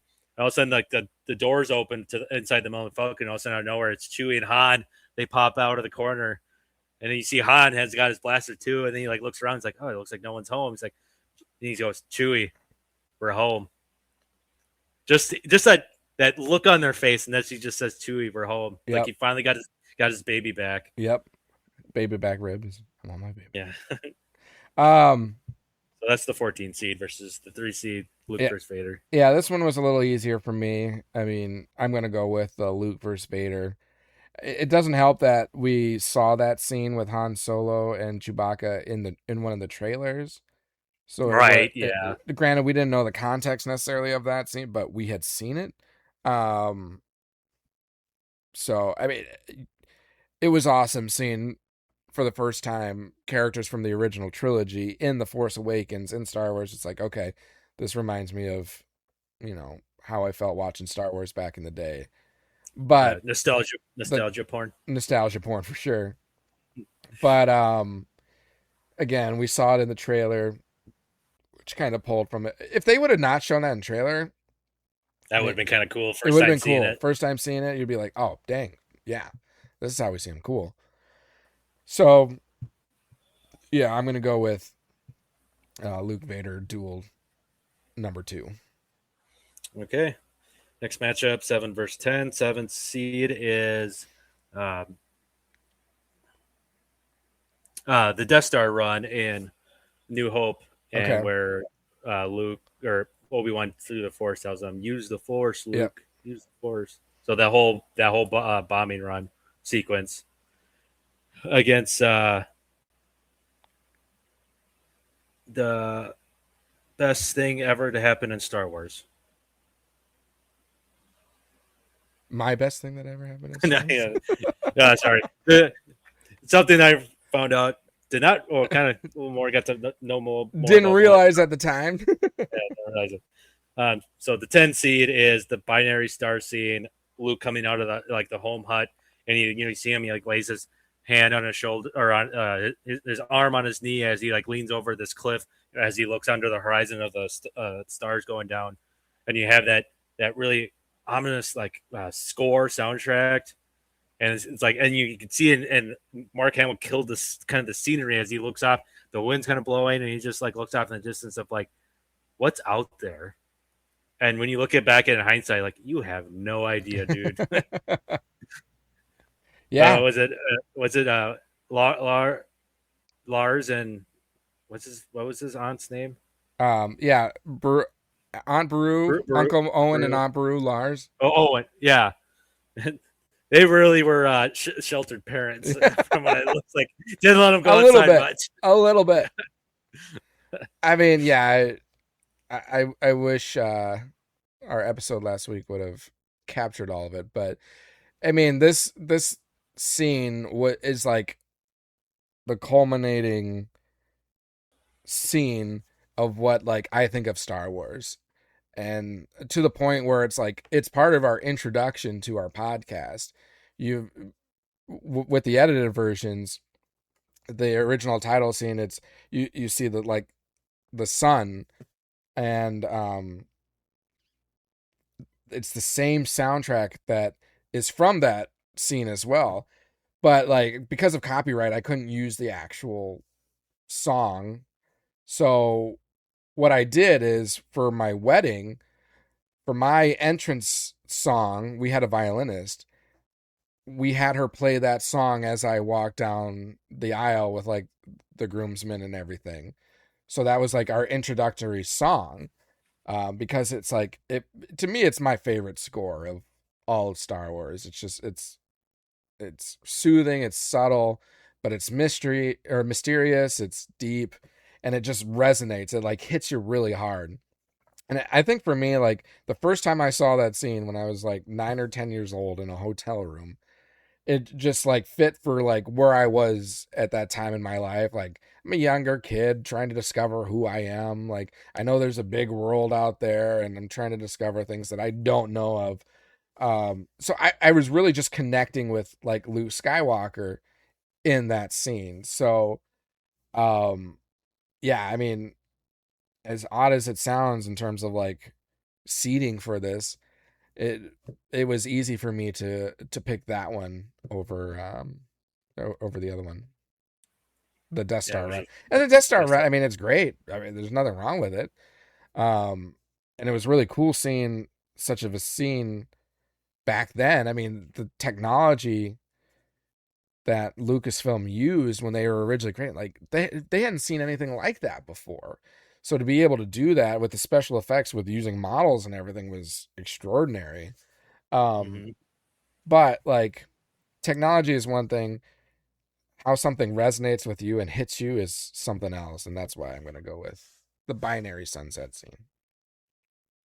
Yeah, which there's a lot of things. Just when you say it, like Star Wars, right away. What that must be like. That's the sound that goes off in my head as I'm seeing That the big Star Wars like logo or whatever. Yeah, I mean, I just remember too, like being a kid. I mean, in Texas when I was young, like laying in the back or laying on a floaty in our pool that we had, just looking out into the stars and thinking of like Star Wars and like thinking of my life in the same way. It's like I had that same feeling that Luke Skywalker was having. So yeah, just it resonated. That's long and short of it. Mm-hmm. Which was awesome. So that we had an upset there, so, which I did not see coming until we talked about it more. Too bad we didn't catch everything from last week, but I learned a lot about. I didn't know it was in your wedding. I didn't know that's what you're used for our intro on our edited version. So it just more and more got to. I was like, oh, okay. Yeah. And I was like, oh, I should have ranked that higher. But no, it was a nice underrated because I'd say everyone likes a Cinderella story. Everyone wants like an underdog. Yeah. So last matchup, we got the 2 seed Luke versus Vader Part 1, including the scene. No, I am your father. Mm-hmm. I said it right? Yeah. Not Luke, I'm your father. I think people get that mixed up because of Tommy Boy. Yeah. Because he says that. And in Tommy Boy, he's like, Luke, I am your father. Rah, rah, into the fan or whatever. Yeah. So.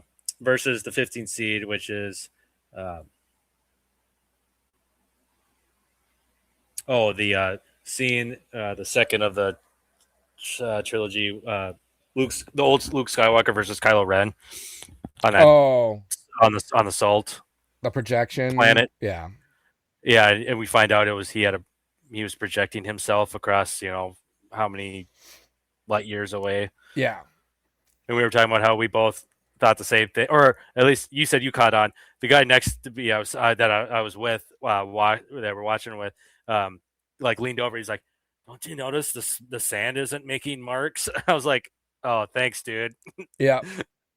Because you see Luke doing all the dodging. They don't really clash sabers until at the very end. All of a sudden, he's like, "Oh, you're just like a ghost or something, an image." Yeah. But yeah, when you saw him like dancing around, you see Kylo Ren making footprints in this like salty sand surface. Well, Luke, when he jumped around, wasn't making any marks. Yeah. And many times with filmography, like there's a lot of intention behind certain things.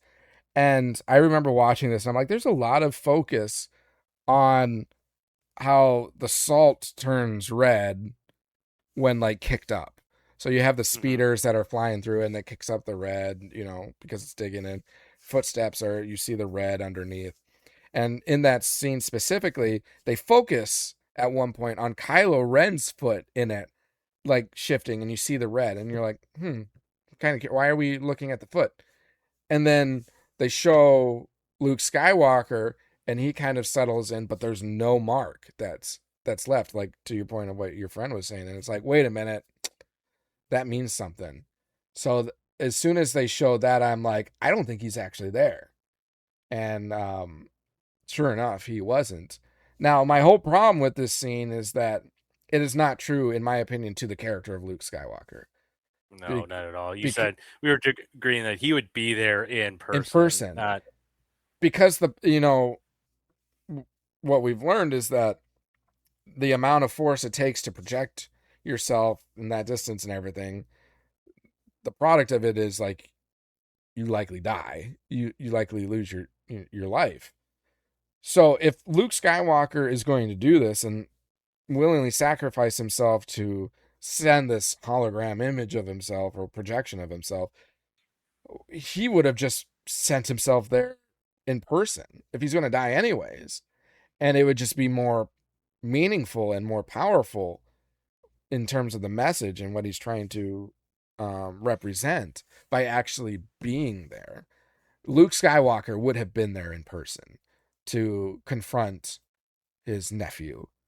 he wouldn't have done a force projection of himself with the same result of dying. So that just, it annoyed me. Now the scene itself was kind of cool. The soundtrack was really good.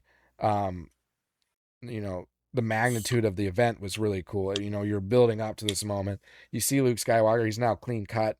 He's like the Luke Skywalker that you remember from the past. You're like, oh, this is awesome. He's going up against all these like large AT-ATs, and whatever the newer version of is from these movies. And it's just him going up against them just to buy the Resistance some time. So that the magnitude of it was pretty awesome. But again, he would have been there in person versus a projection. So that's why I gave the nod to Luke Vader Part 1. Luke Vader Part 1. And also that was, I mean, number one most iconic twist in all movie history. So, I mean, it's hard. That one's probably a number one seed in many people's book as the biggest moment or scene in Star Wars. So it's going to be hard to beat that one. Oh, did I lose you? Oh, there you are. Nope, I'm back. Okay. Yeah, I don't know what happened. I kind of like barely 2 seconds and then I was glitched. Back, so. Yeah, so I'm going to go for sure with Empire Strikes Back scene. Yeah, there might be. Just tell me if you see deja vu, then I'm going to start running. All over again? Yeah. All right. So that wraps up round 1. We're on to the next round. Is who would that be? The Elite 8 then we got here. Next, so the matchup then would be Obi-Wan versus Anakin going up against Rey pulling Luke's lightsaber for the first time to fight Kylo Ren in the snow. So Battle of Heroes versus Rey. I mean, and I'll try to push through these quicker because I've already kind of given my reasoning for everything. Which by the way, your first round matches everything. Okay. So you're keeping consistent. I'm consistent. You're keeping consistent with your thoughts, and you're not all of a sudden throw a curveball. I'm true to my word. Where you're like, wait, I picked that last week. Like, no. Oh, now you're putting the pressure on because now if I don't, then I'm inconsistent. I mean, I'm gonna go with Battle of Heroes because yeah, I know it gave me the goosebumps in that scene, but it's the Battle of Heroes. It's Anakin Skywalker versus Obi-Wan Kenobi. It's great score as well. I mean, one of the best scores, great scene. So yeah, Battle of Heroes, Obi-Wan Kenobi versus Anakin Skywalker. Okay. Next one, 5 seed versus 4 seed, which is 5 seed Order 66 scene in sequences versus number 4 seed Duel of the Fates. Yeah, Duel of Fates. I mean, almost, or for most people, number one soundtrack for Star Wars. It again, just so many things we haven't seen before. We had a true lightsaber duel, not just like smacking sticks against each other. Coordinated choreography, fantastic. To this peak. Yeah, and getting what's his name to play is a Ray Park. Ray Park playing Maul. Maul, like his athleticism and the work. When you see the work ethic that he put in to be the first off, like seeing a Sith like this, acrobatic, like we're used to pretty much. At this point, it's just Palpatine with his Force lightning walking around like an old man. Yeah, and then you got Vader, who's just a machine that walks clunky. Yep. When you get into this, you got Darth Maul doing jumps and flips and everything, and then let alone have a double lightsaber. Yeah, we've never seen that.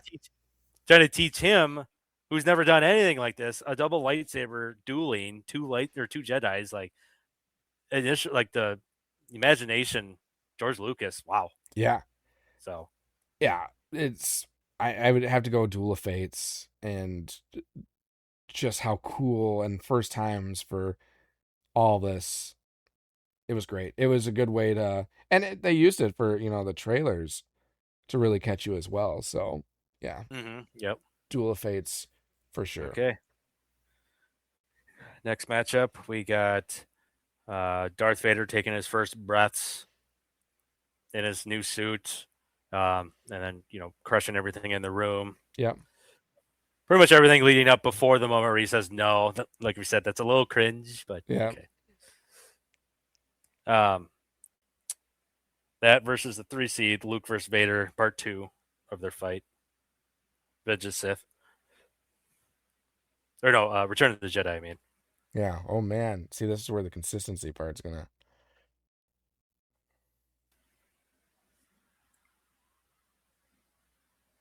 Because is this where I included the Padme death? No, I said in the rules. I know, not outside, but Oh, because I thought we talked about it, and that was part of my. you're thinking of which one? Yeah.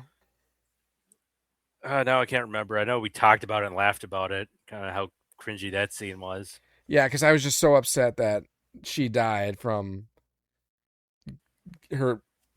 She no longer had the will to live. Because I think you were talking about like introducing Luke and Leia for the first time too. Yeah. But it's just like, oh, it's a boy, it's a girl, Leia, and then right after that, she's like, protect him, Obi-Wan, or something. Or no, yeah, no. She says, they're still good in they're him. still good in I him. can feel it.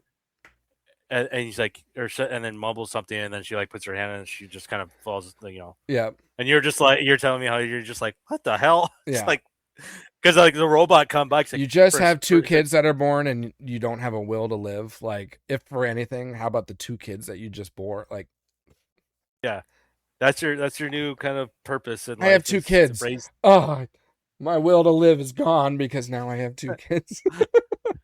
Twins, Basil, twins. Yeah. And what scene was that going up against? Let's see, that was going against Luke Vader part Luke 2. Part 2. Okay, yeah, Luke Vader part 2. That would be what I would choose. Okay. So far, so good. Okay, good.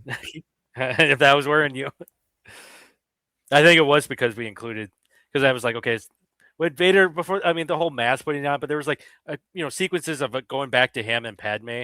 Yeah. Well, like he's getting put together, but you could tell like, well, she's in pain. Maybe she's feeling his pain as he's, Yep. practically turning into a machine for the most part. Yep. But anyways, back on track here. So then the last matchup here of this round, we got Luke versus Vader part 1. Luke finding out Vader's father. Empire Strikes Back. Versus your favorite scene, the binary sunset. See, this should have been probably at least a final 4. If I could go, I mean, obviously this is just the product of the bracket, so that's what it is. But I just don't want to diminish the magnitude of that scene by picking the binary sunset still, just because of its impression to me. I mean, most people would probably pick the Empire Strikes Back, the I Am Your Father part, and like logically so. I completely understand that. Because I would even put that scene as top 4, top 3. But just because of the binary sunset scene, to me, I'm going to go with binary sunset. All right. Off to the next round. So far, so good. You're still consistent. Final 4 now? Final 4. 1 seed, Battle of Heroes, and Obi-Wan versus Anakin. Going up against Duel of the Fates, Phantom Menace. 2 with each one has their iconic score soundtrack that you just, which one do you like more? Yeah, and I think it was because of just how new and the excitement that the Duel of Fate scene had brought to fans that I chose that one. Because again, to our point, like we've never seen a double-sided lightsaber. We've never seen choreography with lightsaber fighting as we did in this scene.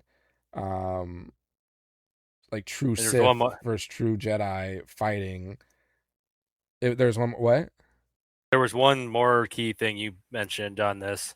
You said this sequence, well, I guess they both do, but you said it was a pretty pivotal point because this was the death of Qui-Gon Jinn. Yeah. where you go where you said go down that Oh, what if alley. yeah, for What if sure. alley? Yep.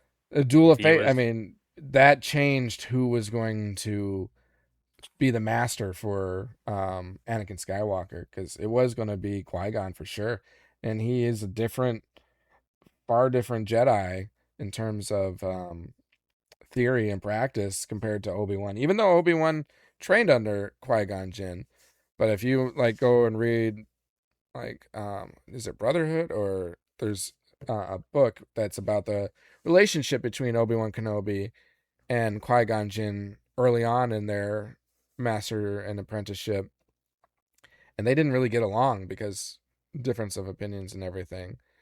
So this really set the tone of what direction Anakin Skywalker would go in becoming a Jedi. So yeah, extremely pivotal for the fall of Darth Vader, or fall of Anakin Skywalker to become Darth Vader.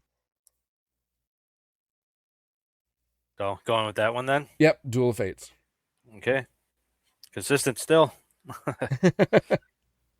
And then I think now after viewership here, or us talking about it, and last week was there Binary still some Sunset. of it? Yeah, there you go. Which Is that binary over what did it defeat then? Luke versus Vader Part Luke, 2. okay, yeah. So it leads us to the championship. Gee, I wonder who's going to win. You know, in hindsight, if I was a betting man. You would have never put Binary Sunset as the winner, would you? Yeah, no. If I you know what I should have done is like I could have my own kind of preference to these. Sure, I should have did like my own bracket like projections of what I think you were gonna pick, and see kind of like when you do a March Madness bracket, and at the end you're like, I got maybe 80% correct, but or you know. Bring out the highlighter. Let's see how many greens you have versus yellows or pinks. So yeah, Battle of Heroes versus the Dual Sunsets.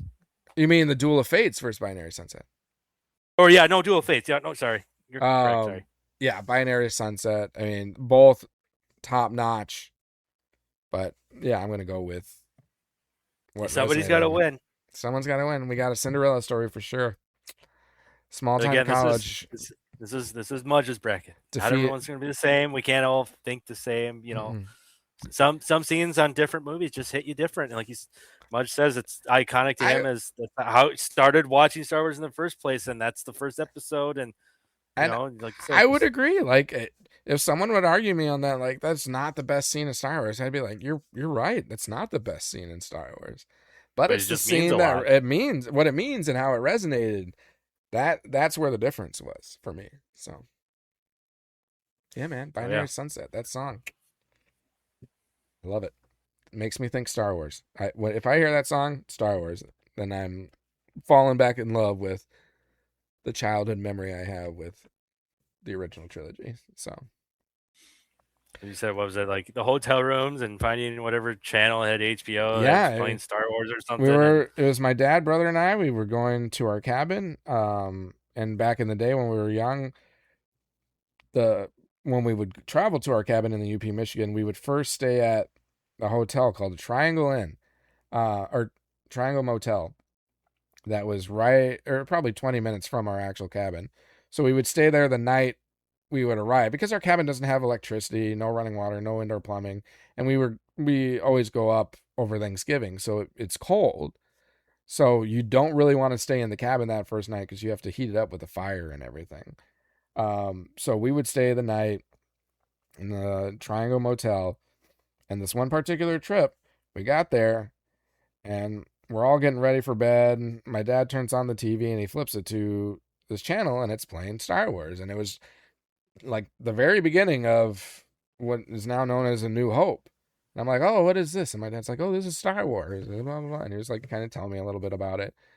So we left it on, and turned off all the lights. My dad and brother, they fall asleep, and I am just like glued to the TV, just watching the whole thing. And I remember when it ended, I was like, oh man, that was so good. That's probably my favorite movie I've ever seen, blah, blah.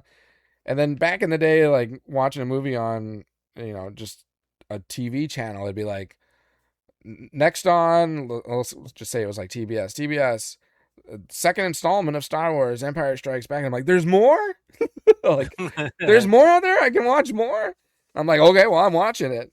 And this is late at night. I mean, the first one probably ended around 11 o'clock p.m. So, sure as shit, I watched the second one, watched it all the way through, and I'm like, oh, damn, that one was better than the first one. Like, Empire Strikes Back, holy shit. This bad guy is his father? Like, holy crap, how does this all end? And it was like, next on. Up next. Next up. The final installment. I'm like, there's another one. No. Yes and no. And I was so excited, but I was so tired too, because now it's probably like 2 a.m. and I tried watching it.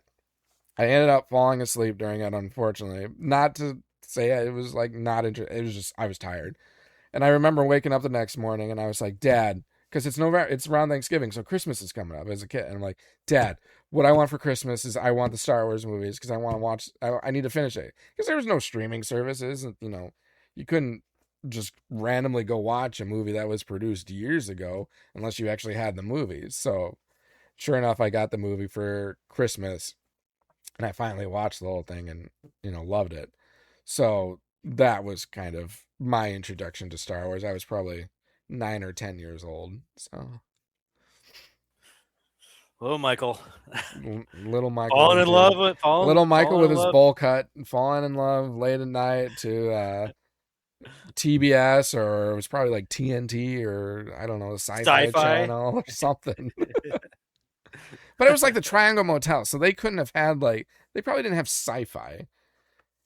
They had limited channels. Well, I know back then, like if it was a motel, I mean, a lot of them, whatever reason. Oh, they had like HBO and stuff, I guess. Yeah, a lot of those places did have HBO. Yeah, so maybe it was like HBO or something. I don't know. I would bet on it. But or TBS. Regardless. Or TBS. For some reason, I keep wanting to say TBS, but who knows? Yeah, very possible. I mean, to this day, when I had Sling with all the different cable channels, I mean, God, it could be any channel nowadays could play the Star Wars. Yeah, it's on TNT, and then it's on Sci-Fi, and then like you said, it could be on TBS. Next thing you know, it's like just airs wherever people want to buy the rights to it for that time slot. Right. Or I don't know how that works. I swear, at least once a day, every day, there's a Star Wars movie, some kind of Star Wars movie that plays on one of the channels.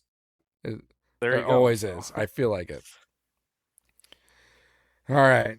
Well, so that would be my bracket. Maybe we should flip the switch next week and see what you would do. But we will also be talking episodes 3 and 4 of Visions, the Ninth Jedi episodes, where they'll have 8 episodes total for the season. So we'll be halfway through after next week.